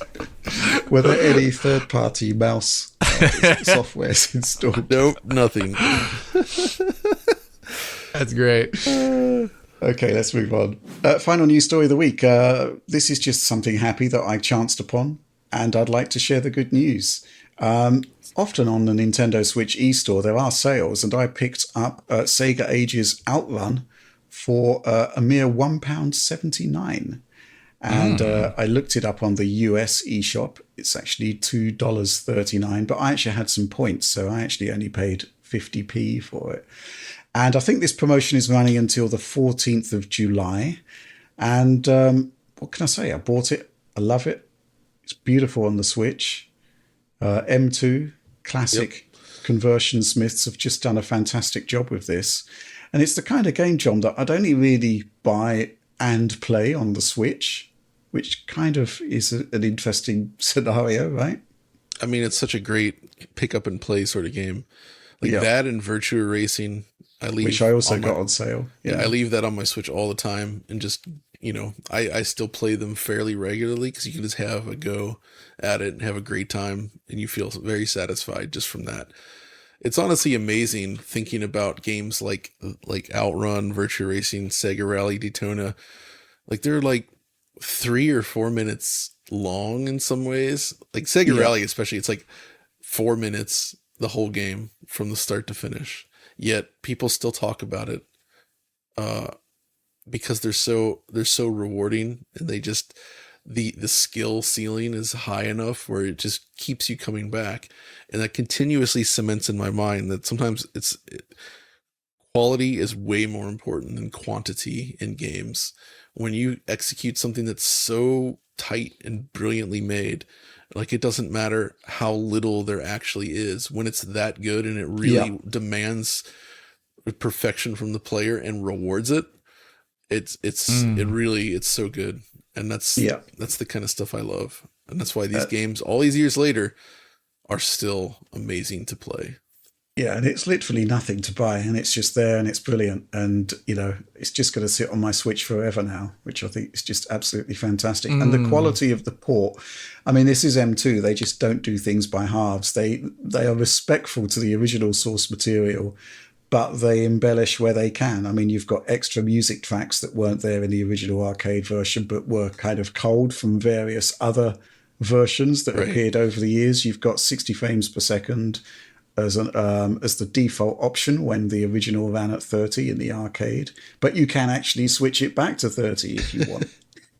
You've got various borders and scanline modes. You've got an arcade style border on it as well, so it looks like the cabinet. Yep. You've got really good scaling. And it's actually quite interesting in that I think you're getting integer scaling as standard, but you also have a smooth option, and it just doesn't look particularly good. No. But it does highlight that, hey, well, maybe smoothing off all of these older pixel art games just isn't a good idea generally. It's kind of like an example of that. And, you get access to all of the original sort of options that the arcade game had that were unseen by the user. For example, the arcade operator could make the game harder or easier. And, that means that, although I'll tell you what, John, I mean, it's still really difficult for me many, many years on, having played this game much, to get past the third stage. The game is actually challenging, and you gotta be in the right mindset at it. I seem to recall Jazz being really good at OutRun. I don't know about that, but he was pretty good at a lot of games. That's true. That's true. Yeah, finding the ways to get through the OutRun smoothly is such a satisfying experience. Yeah. Honestly, by the way, yeah. There's actually other OutRun news that I just saw this week. I don't know if I posted it on Twitter. 2006? Yes. Yeah, the 2006 PC port, there's a mod and tweaker that came out that allows for arbitrary frame rates above 60, scaling of the UI, and also increasing things like the reflection quality in the game, which was limited originally by, I don't know, really old GPUs at the time period, and I guess originally Xbox arcade hardware. So in that place, the one issue with this though is that that's really awesome that this has come out now, so you can play the game in like a really great way on PC, including widescreen. But I think this is a game that isn't sold anywhere anymore, on the PC stores at least. So there isn't this great ability to get it like that game on the Switch. Like this game is like just abandonware at this point. And I find that a real shame. I really wish these things didn't happen. I have no idea why. Why would this game particularly, John? Is it the music? No, that's internal Sega music. It's the Ferraris. Yeah. Yeah. It's because they wanted to keep that Ferrari license, the association, and clearly, from what I've heard, Ferrari demands a lot of money for licenses. They didn't used to, apparently. Oh, okay. Which brings me back to the only thing I don't like about this Switch port, which is the fact that you don't have the Ferrari there anymore. Right. And I think the Ferrari badge at the back has kind of given way to some weird Phoenix-like shape, which I just think they should have just removed the badge completely if you couldn't be there. Exactly. So it's funny. I think it works for OutRun, regular OutRun. And what makes OutRun 2006, OutRun 2 so difficult is that because it's 3D cars, those models, it's like they're unmistakably Ferraris. You can't just change the badge and say it's not a Ferrari. I thought about this recently. Like with like sports games, you can just make random NPCs look like whatever. But with a car, unless you're a sci-fi game, like it is almost impossible to not have that like shape language from a certain manufacturer. It's very hard. So that I think that's the problem there, unfortunately. But man, OutRun, it's worth obtaining however you can. The other version I love that M2 did is the 3DS version. That actually might be my favorite version. Yeah. Because first of all, they have it designed so that it perfectly matches the wide aspect ratio of 3DS, but it's 1:1 pixel. So it runs the 3DS native res, which is like 400 by 240. So it's very, very sharp, and it supports 3D, which is really good on this kind of game with the sort of super scalar look. So man, it's awesome. It's awesome on the 3DS. They also did, I think, not Outrunners. They did a Turbo Outrun. They did sort of an enhanced it's like an enhanced version of Turbo Outrun for 3DS as well, and it's freaking awesome. Best version of that by far. The Switch one's widescreen as well. It is, absolutely. But there is the option, of course, to play it at 4:3. But for me, I mean, this is just a joy because when I was young, you could only really play it in the arcade for a good experience. I think I've told this story on the Direct before, that I got the Commodore 64 version for Christmas, and it was just not particularly great. And it never could be great, to be fair. Of course, there's the whole Master System debacle. Are you familiar with the Amiga version? No. The intro to that is so funny. I actually think Oliver, you should insert it here right now because it's one of the funniest things you've ever seen. You never guess, like, wait, this is OutRun? US Gold present from Sega.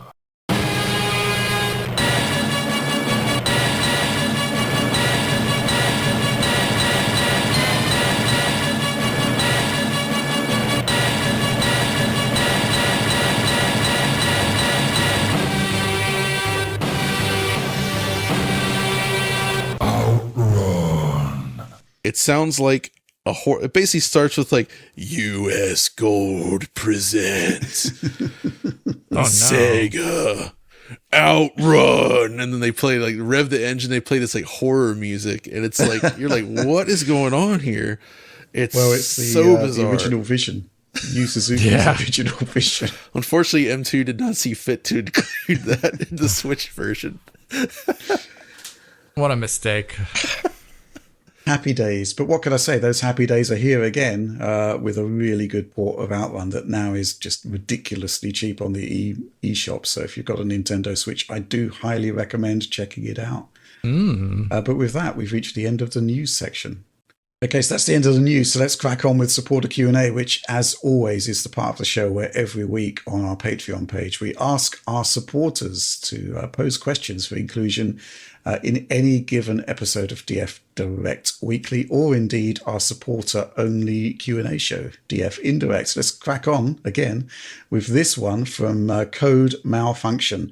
Given the rumoured launch window for a PlayStation 5 Professional and a lack of any announcements so far, when do you think we'll hear more about the system? John, there's a number of shows coming where they could potentially announce something, but they might just announce it at any given point, really, right? Yeah, I mean, they could just decide to say, we're going to hold an event now, we're going to reveal it now, out of nowhere. Sony has gravitated more towards what I say is the Nintendo model, where they keep things very quiet and close to their chest until they're ready, and then when it's time, it just appears.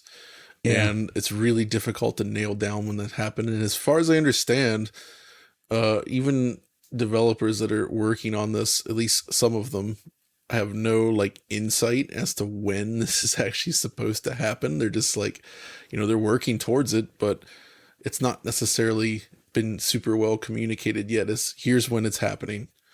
So I'm sure there's obviously people that are very well aware of that, but it's been kept pretty close to the chest, I think. And I mean, I was kind of hoping on this fall. I feel like that would be a good time to reveal it and maybe release it. I don't know.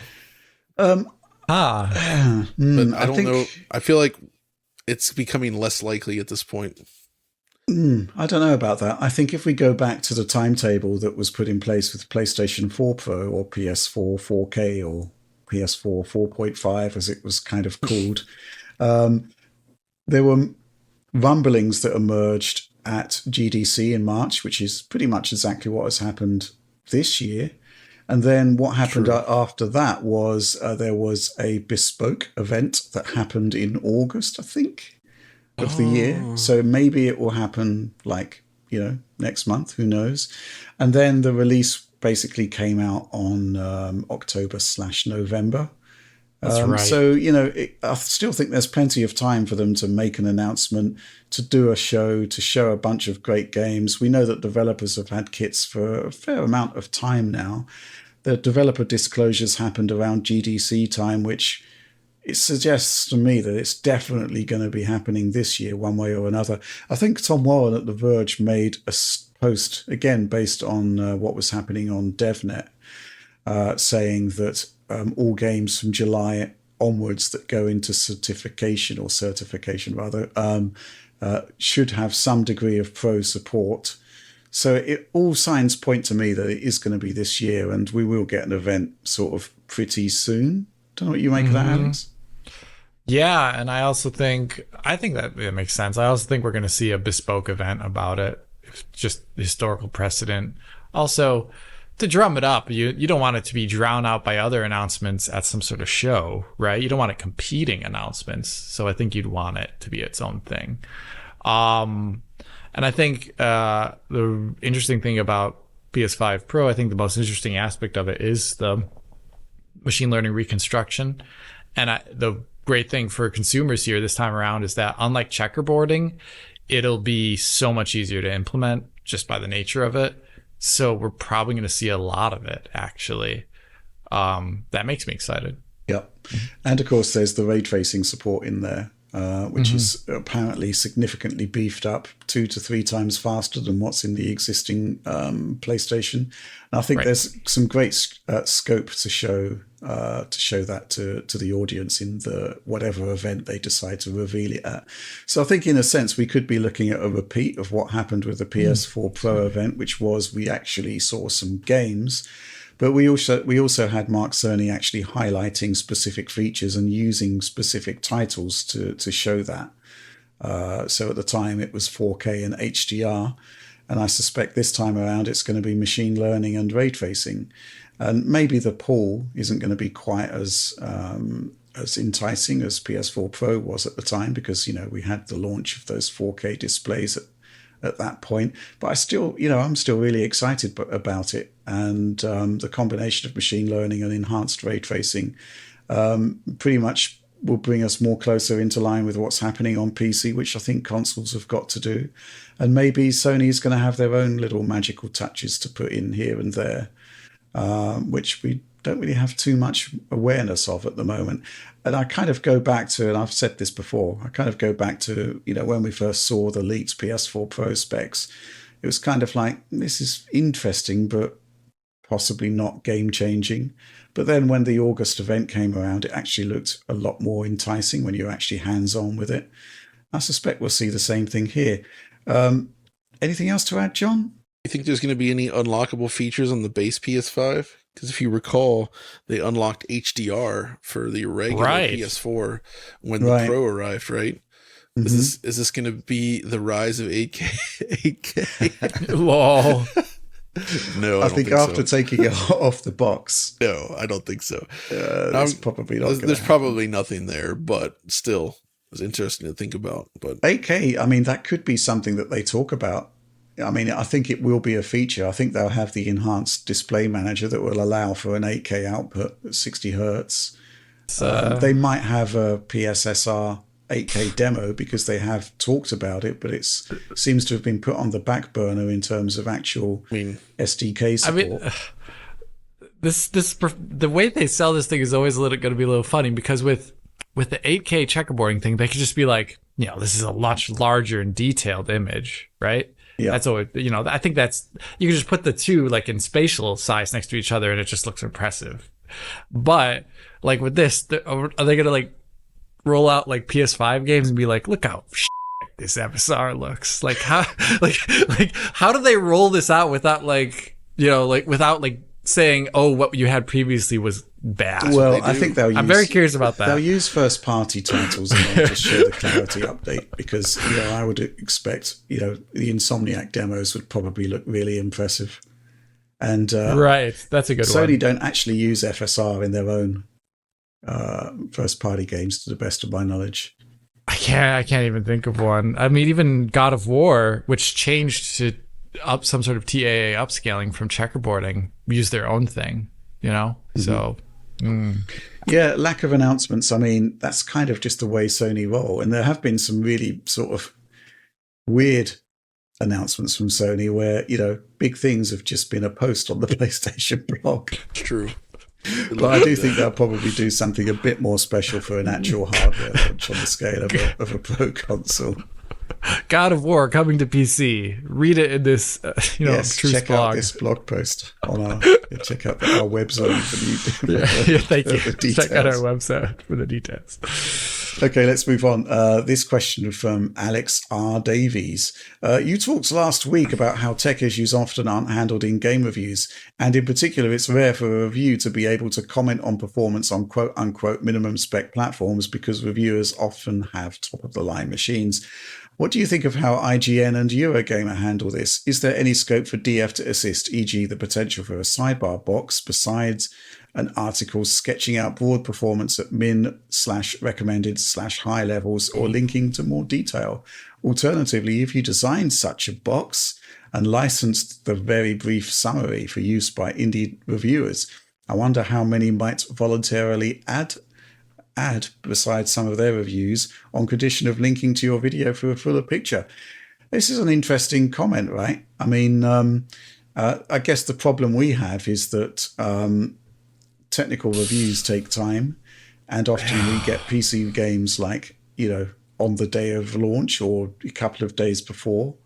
I suppose you could have a recommended box that was given to reviewers, but typically they they do review on their own systems, and there's an infinite combination of potential components that could be within those systems. Do they actually review on high end though? Eurogamer I don't know about that. Eurogamer does not. No, it's often been to the point where, you know, in internal conversations, you know, when there's been some comments about a PC version of the game, literally the first question we ask is, you know, what are they playing it on? And then we refer to the recommended specs, and then we refer to our own knowledge of the game if we've got it. Yeah, it's tricky for sure. What do you think, John? I mean, it's as you say, when first of all, I don't think we have enough bandwidth to like support reviewers of all these different games, right? Like if somebody wants to ask advice, that's one thing, but we can't really chime in on too many things. And I think that's where I think for big games, having DF integrated as like a little side bar thing could be interesting and useful, but for most games it's not really feasible, right? And we do our own coverage anyway, but we can't cover every game. The sidebar is doable, but it would involve people understanding that that sidebar might not be there on the embargoed review. Correct. Yeah, like right. So that's another thing to think about. But reviewers, they review on what they got, and usually with game reviews, you know, in most cases, you kind of just have to roll with what the publisher wants to give you. Yeah. Right. Like a lot of times we have issues where it's like Alex is waiting to cover a PC version of a game and we just don't have the PC version yet, which delays that content. Right. Sometimes it does come in on PC, but then you have a situation like you said where somebody will be playing on a very low end machine and they'll say, "Oh man, this PC version is so bad." And we're like, "What are you playing it on?" My toaster that I found under the fridge. Oh, well, I'm sorry. That's not going to work. Not that everybody should be on high-end machines, but it's, you know, there's that line where it's like, if you're criticizing the performance of something, you should at least kind of know the facts. And if you're playing on a very low-spec machine, you know, it's worth saying, I played on a low-spec machine and my experience was bad, right? But you can't pigeonhole the whole game as like, oh, this PC version is bad because of this, right? I mean, so if, you know, it's useful in that I guess people can at least, if they're reviewing it, they can come to us internally and ask questions like that. Like, hey, I'm seeing this. Is this normal? And we can potentially help there. So, I don't think, I mean, John, the bandwidth thing, like I'm strapped as is. And, you know, like, I think the one thing, so if it's not like a link to a DF article, which I think Eurogamer does try and do at some points. Yep. And I think, you know, the one thing that a reviewer of a PC game could just really easily test out is just like maybe 3 or 4 things. You know, okay, so arbitrary frame rates. Can you uncap the frame rate above and get to like 200, for example? You know, why not? That's the thing you can put in a sidebar. Does it support ultra wide? You can fake ultra wide resolutions on even a 16:9 monitor to test that. Takes about less than 5 minutes. Okay. And then, you know, does 30 seconds of play, is it interrupted every 30 seconds of play with some sort of hitch? I think most people could reasonably answer that question or something like that. I think it'd be pretty hard to condense a PC review video into a sidebar without it having already been made. That's the hard part. Like even mid-production, I'm still like grappling with a lot of things, so I can only offer like partial, you know, other than like the most obvious things, I can't offer up a lot, especially anything about like potential performance on a mid-range spec PC. Usually like mid review, I'm still like doing all that, so I don't even know. It's hard. Let me put a concept forward, Alex, which might be intriguing or could just be shot down. Let's say we have a standardized series of PCs, right? It starts with Steam Deck, then you've got something like Ryzen 5 3600 with a 3060, and then you've got like a 4090, and then you just do a playthrough of like the first, let's say 15 to 30 minutes of the game on each of those systems. You've got your RTSS or CapFrameX data running on each of those things. You should be able to have at least a view on whether the game is broken or not based on just that data? The frame time graph for that 30 minutes extrapolated out. Yeah. Play Matched side up by side by side with those. Yeah, that's an interesting concept that might work, but it's surface level stuff because you won't have explanations of what's going on. You'd have to, I guess, sort of, add low, medium, high settings to whichever of the systems you've got going there. You'd have to assume a certain resolution level. So, you're already limiting the data, but you would, in theory, see stuff like stutter struggle, traversal stutter, all manner of, weird stuff that can happen. And you can correlate it across those systems to see whether it's repeatable. So I guess there is that, but you're still looking at a day's work there, at least, for this very surface level stuff. For something at the end of the day, which like that the day's work, and then it goes into a sidebar, like a little box. And it's like, is that day's work better put into the box or is it better put into a video? Mm-hmm. And you have to like think about return. Yeah. I don't like thinking about return sometimes because I'm bad at that calculus. I think Rich is better at it. But I think in that case, I would rather be putting that one day's work maybe into a segment on DF Direct instead. Yeah, sure. Or it would be something that you just don't do at all. You would just do your main review as per normal. You would have a guy who would have the 3 systems and would produce that work and we would check it out. So that's another thing. Yeah. But, there's so many things that can happen. I mean, it doesn't happen so much these days, but day one drivers can, historically they have caused issues for us if we aren't using them on, for our reviews. I think the classic one was probably Doom 2016 on AMD back in the day. Where it just got like a game-changing improvement via a driver update. But it doesn't really happen so much. It's more sort of iterative improvements these days, really. That makes me think of Rage, which is always my go-to when I bought Rage on PC, but I had an AMD Radeon. It was the 5870, and it was like 100% unplayable. Like you could not play it. Totally broken. But I wanted to play Rage so bad that night that I actually bought the PS3 version. Oh geez. I mean, well, at least you kind of got 60. I mean, it was a pretty stable 60 on PS3. Yeah. On the graphics card, it was not playable. Why didn't you play it on 360? I think it was. I know the reason I went PS3 is I was like, oh, I'm eventually going to play this on PC, but I was like, the PS3 is really bad at these types of things, and I wanted to see, like, did John Carmack and crew actually get this to run at 60? I think it was more like the curiosity got me, where I was I want to see how can John Carmack fix the PS3. And they did a good job, I would say. It was all right. It's better on 360, but it's pretty good on PS3 still. Isn't that game like at times like 640 by 360 on the consoles? I mean, it was one of the first big pushes for dynamic res. Well, aside from Riddick on the original Xbox, which also was dynamic res. But I might be wrong, but I think PS3 would go down to a minimum of 640 by 720. Okay. Yeah, not 360. That would be not that low. Not that low. I definitely remember some hardcore scaling, at least, on the one axis. That's another thing with PS3 games, the single axis scaling.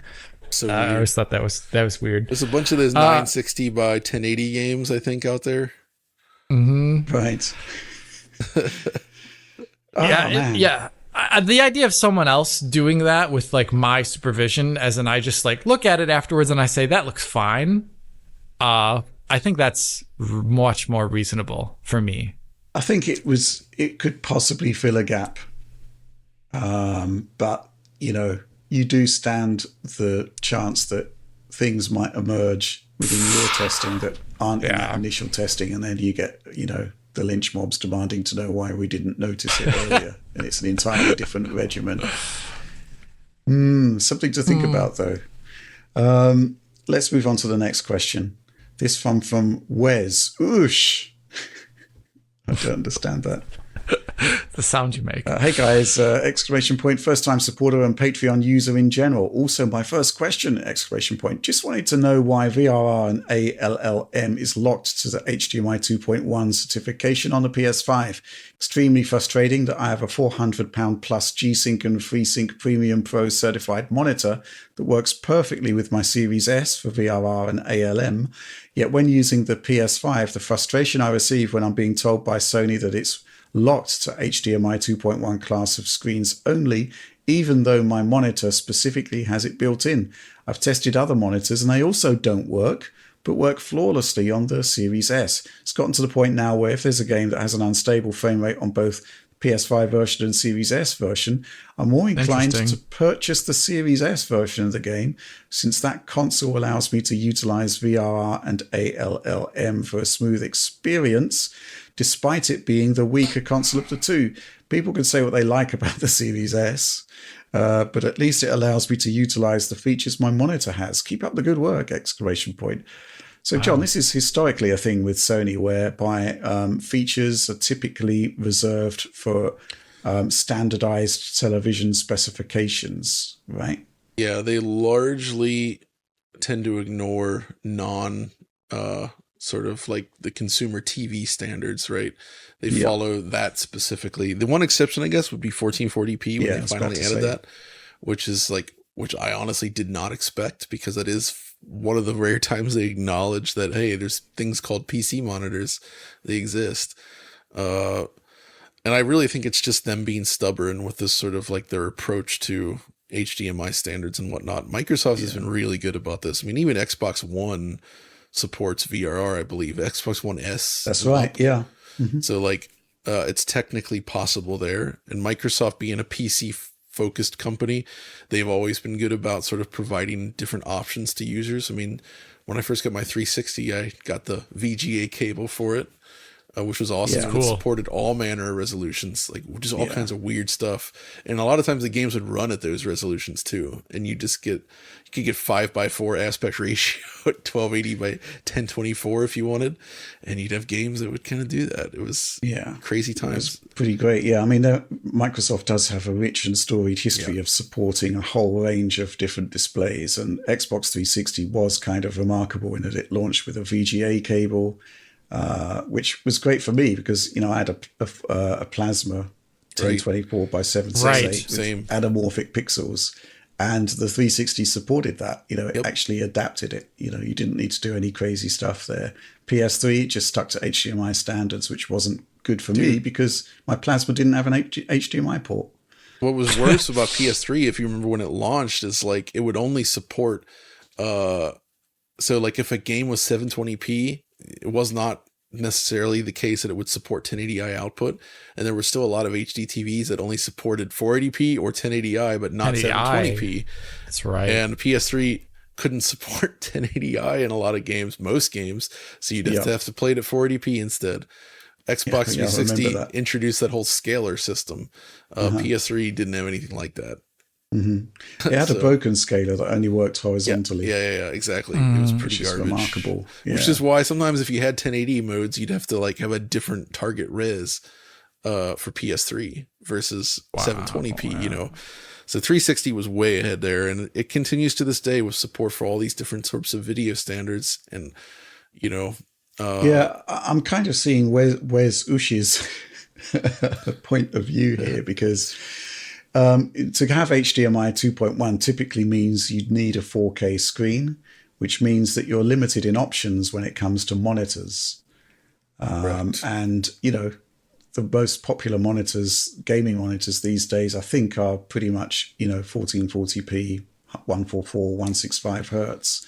And you're kind of like reliant on the monitor to actually have proper HDMI 2.1 certification in order for it to work on PS5. Whereas, as Wes Oosh points out, just happy days, just works on Xbox.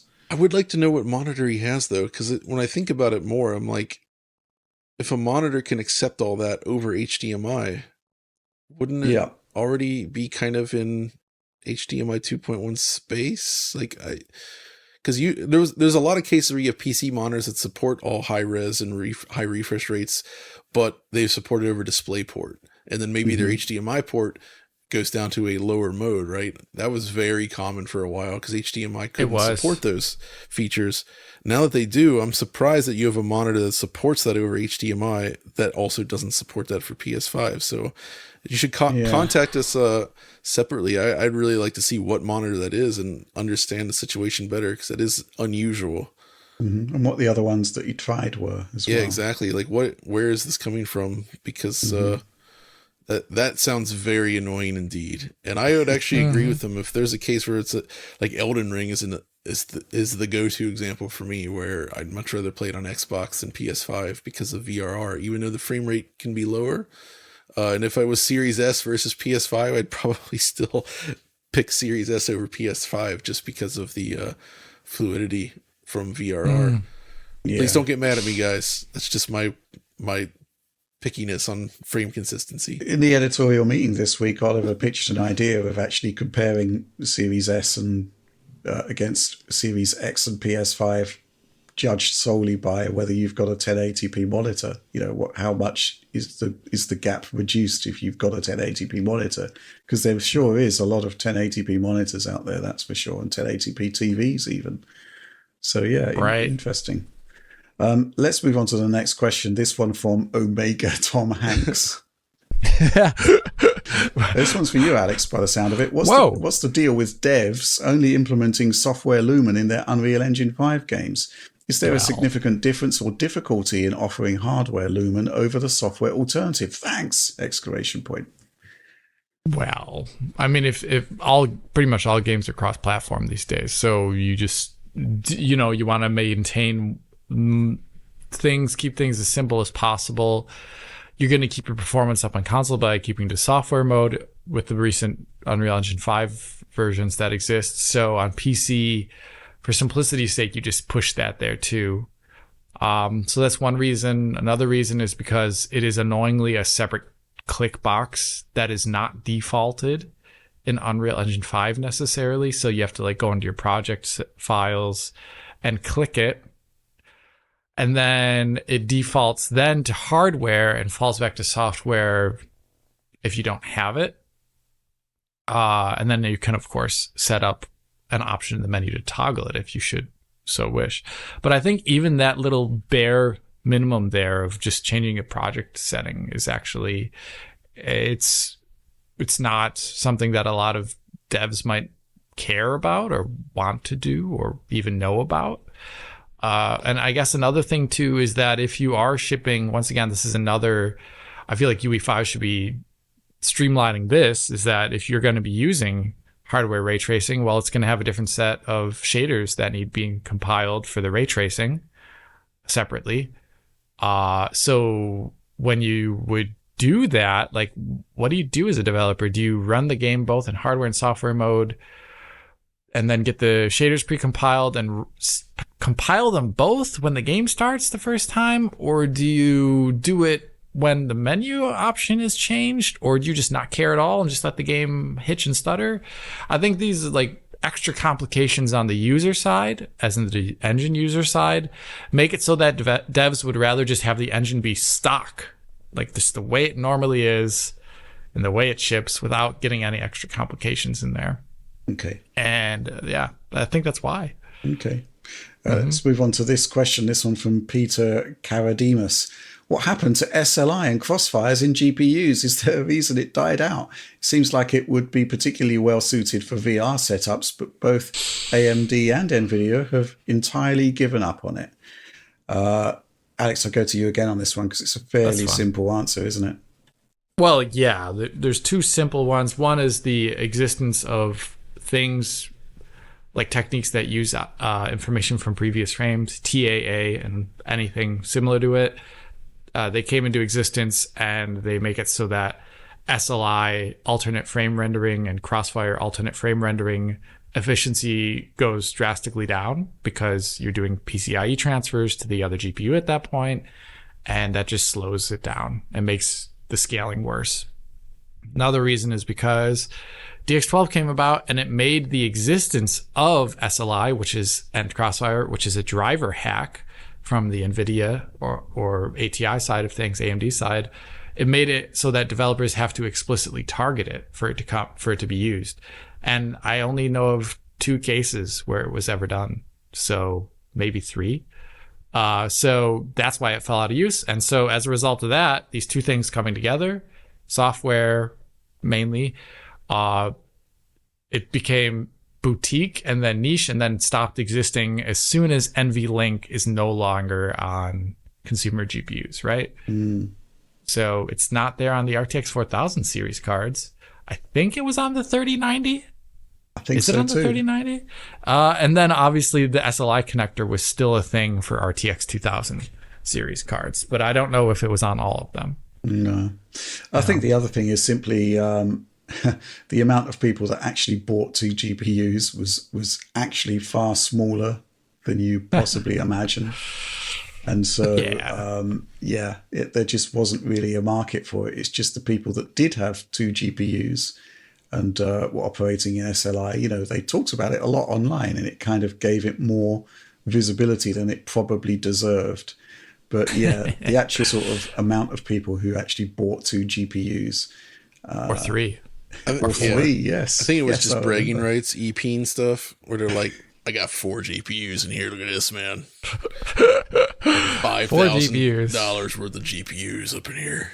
I'll tell you what, though, back in the day, Assassin's Creed Unity achieved like near perfect scaling with 2 or 3 GPUs.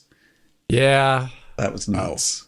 Seeing those, I did like those kind of things where you could just see like what a future generation could get in terms of average FPS. That was kind of the interesting part of SLI, because you know, like, oh, well, the next gen of GPUs will get like what your SLI gets now. I think that's interesting. Other than that, I think the other thing to bear in mind is that most games didn't achieve that scalability or anything close to it. Maybe you got like 30 to 40 to 50% extra frames coming out. And in that case, you've really got to ask yourself some serious questions about how much money you're spending on GPUs to achieve that. There's a lot of issues with SLI. If you go online and you look at SLI stuff from the past, a lot of people are finicking with like driver side profiles specifically to make it run better or get it to work at all, depending upon the game. And that, I think that's mainly issues with alternate frame rendering. I really do slightly wish at some point that SFR became more common, because it solves issues with SLI and CrossFire's existence. And it also, I mean, it gets worse scaling, but I don't know. I kind of wish SFR, as that is single frame rendering, where depending upon some sort of metric, the screen is divided and GPUs take different parts of it. And that's why I think the person's referencing that VR makes a lot of sense for it. Like per eye, per GPU actually makes a lot of sense to me, but it just doesn't exist. Did you ever have an SLI setup, John? I only had an SLI setup when it was known as scan line interleaving. Right, on the Voodoo. On the Voodoo. And there, it actually worked. It worked very well. Just due to the nature of how I was drawing the image. It was pretty awesome playing Unreal on that thing at higher resolutions. It was quite smooth. That was the dream. I just wish the Voodoo 5 9000 were real. 32-way SLI setup. All chips. Why not? I mean, the other thing about alternate frame rendering is, of course, increased latency, but nobody cared at that point. Nope. Yeah, that's funny. Dude, nobody. Those were the dark years for lag, right? Like the late 2000s, because that's when all these flat panels were introduced and nobody took care of lag, so they tended to be really bad in that regard. We had the emergence of like deferred rendering, and its initial attempts tended to be very slow in terms of input response. You had things like SLI, all these things hitting around the same time. The games were the laggiest they had ever been. And it was just bad. Things felt bad for a while. Yeah.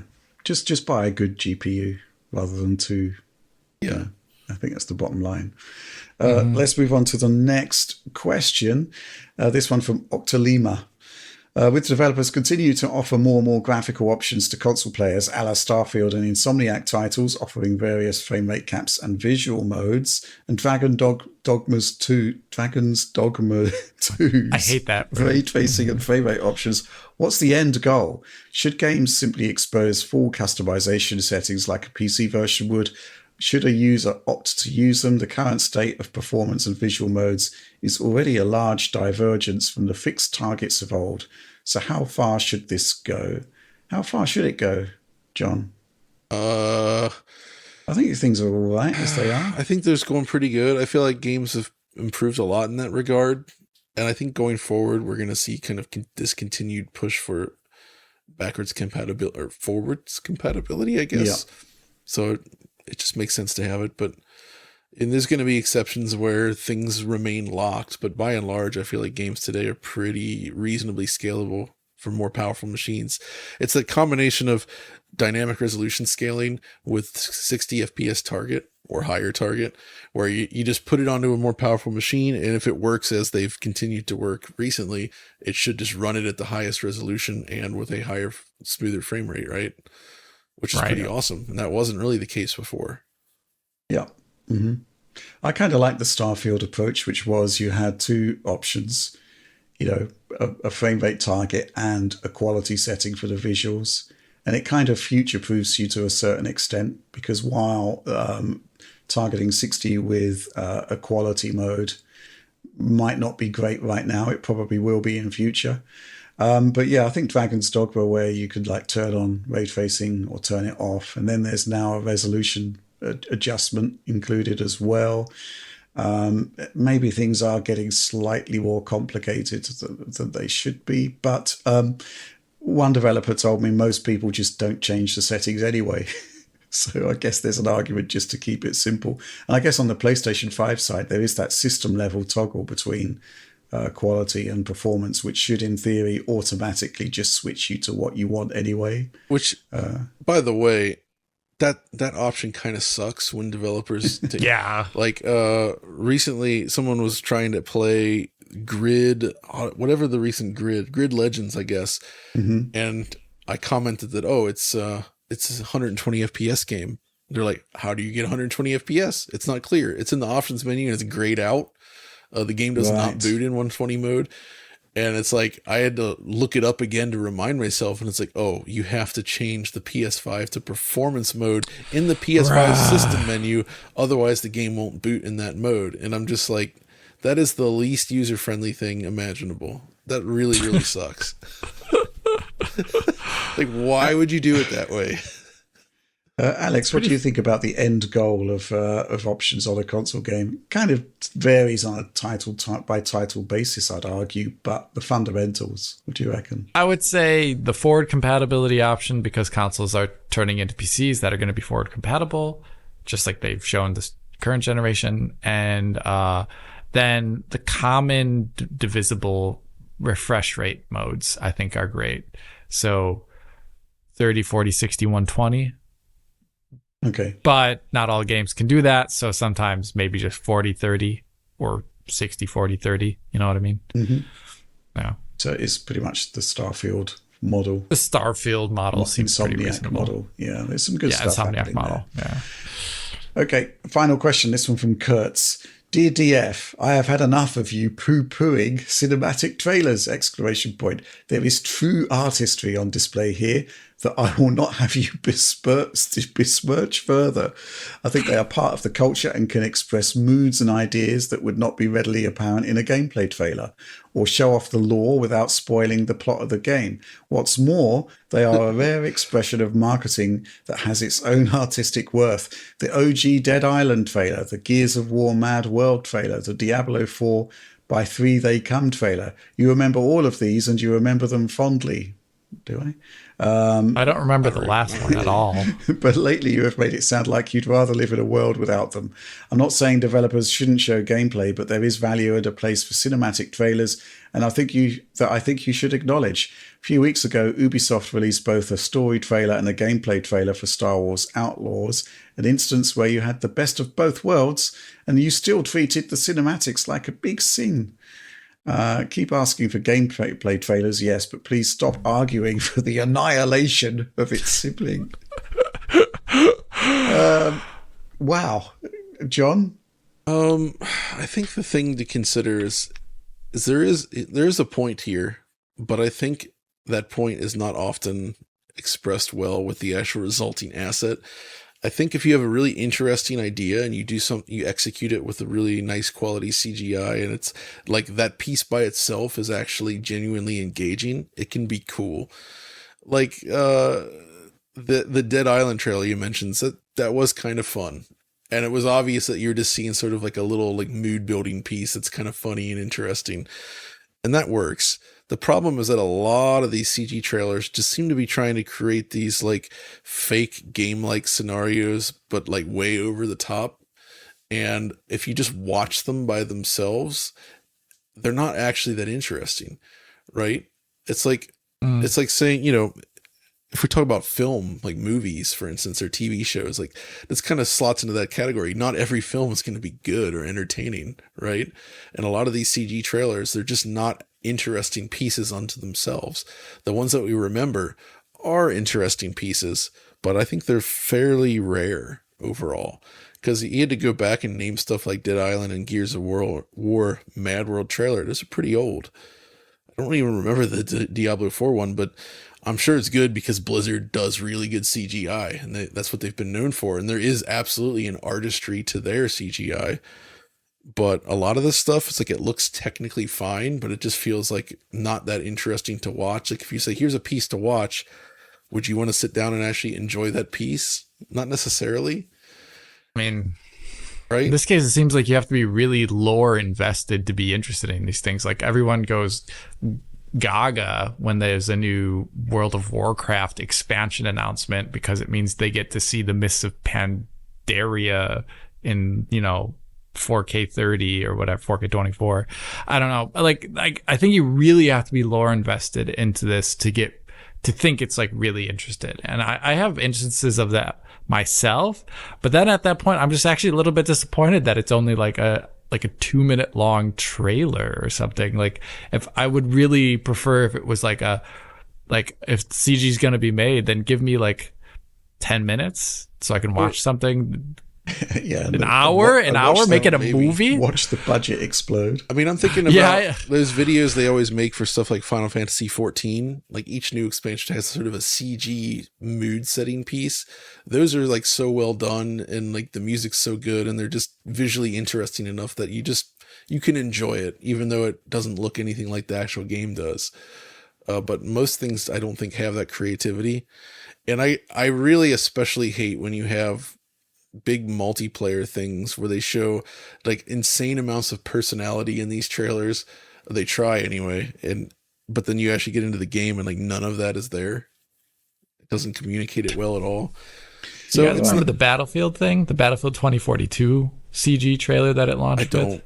Well, it's like you're describing, John. It's like showing like the hot beats of a Battlefield game, but it's all like custom, you know, animations and stuff. It's like the game doesn't play like this, and it's already it's just I don't know. Sorry. Yeah, I think if it's far enough from a gameplay trailer, it can be pretty interesting still. If it's just like that, but then it can also get you into trouble, as we know, like the whole Killzone 2 scenario, where that trailer was pretty darn cool. That was an entertaining trailer to watch, but unfortunately it looked too much like the game, and it kind of confused people and created a gigantic issue for them.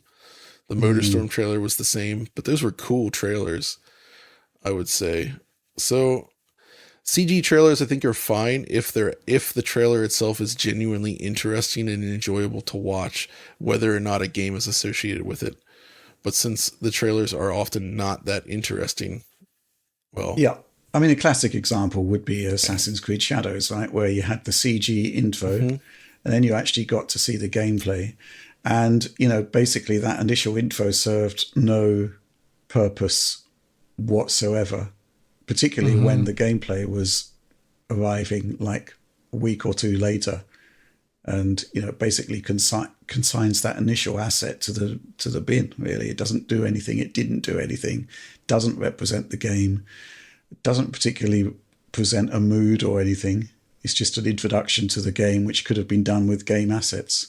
And we are still facing this issue of entirely misrepresenting what the actual quality of the game visuals is going to be like in a way that you just don't ever see in any other form of media. I mean, we've talked about this many, many times in the past.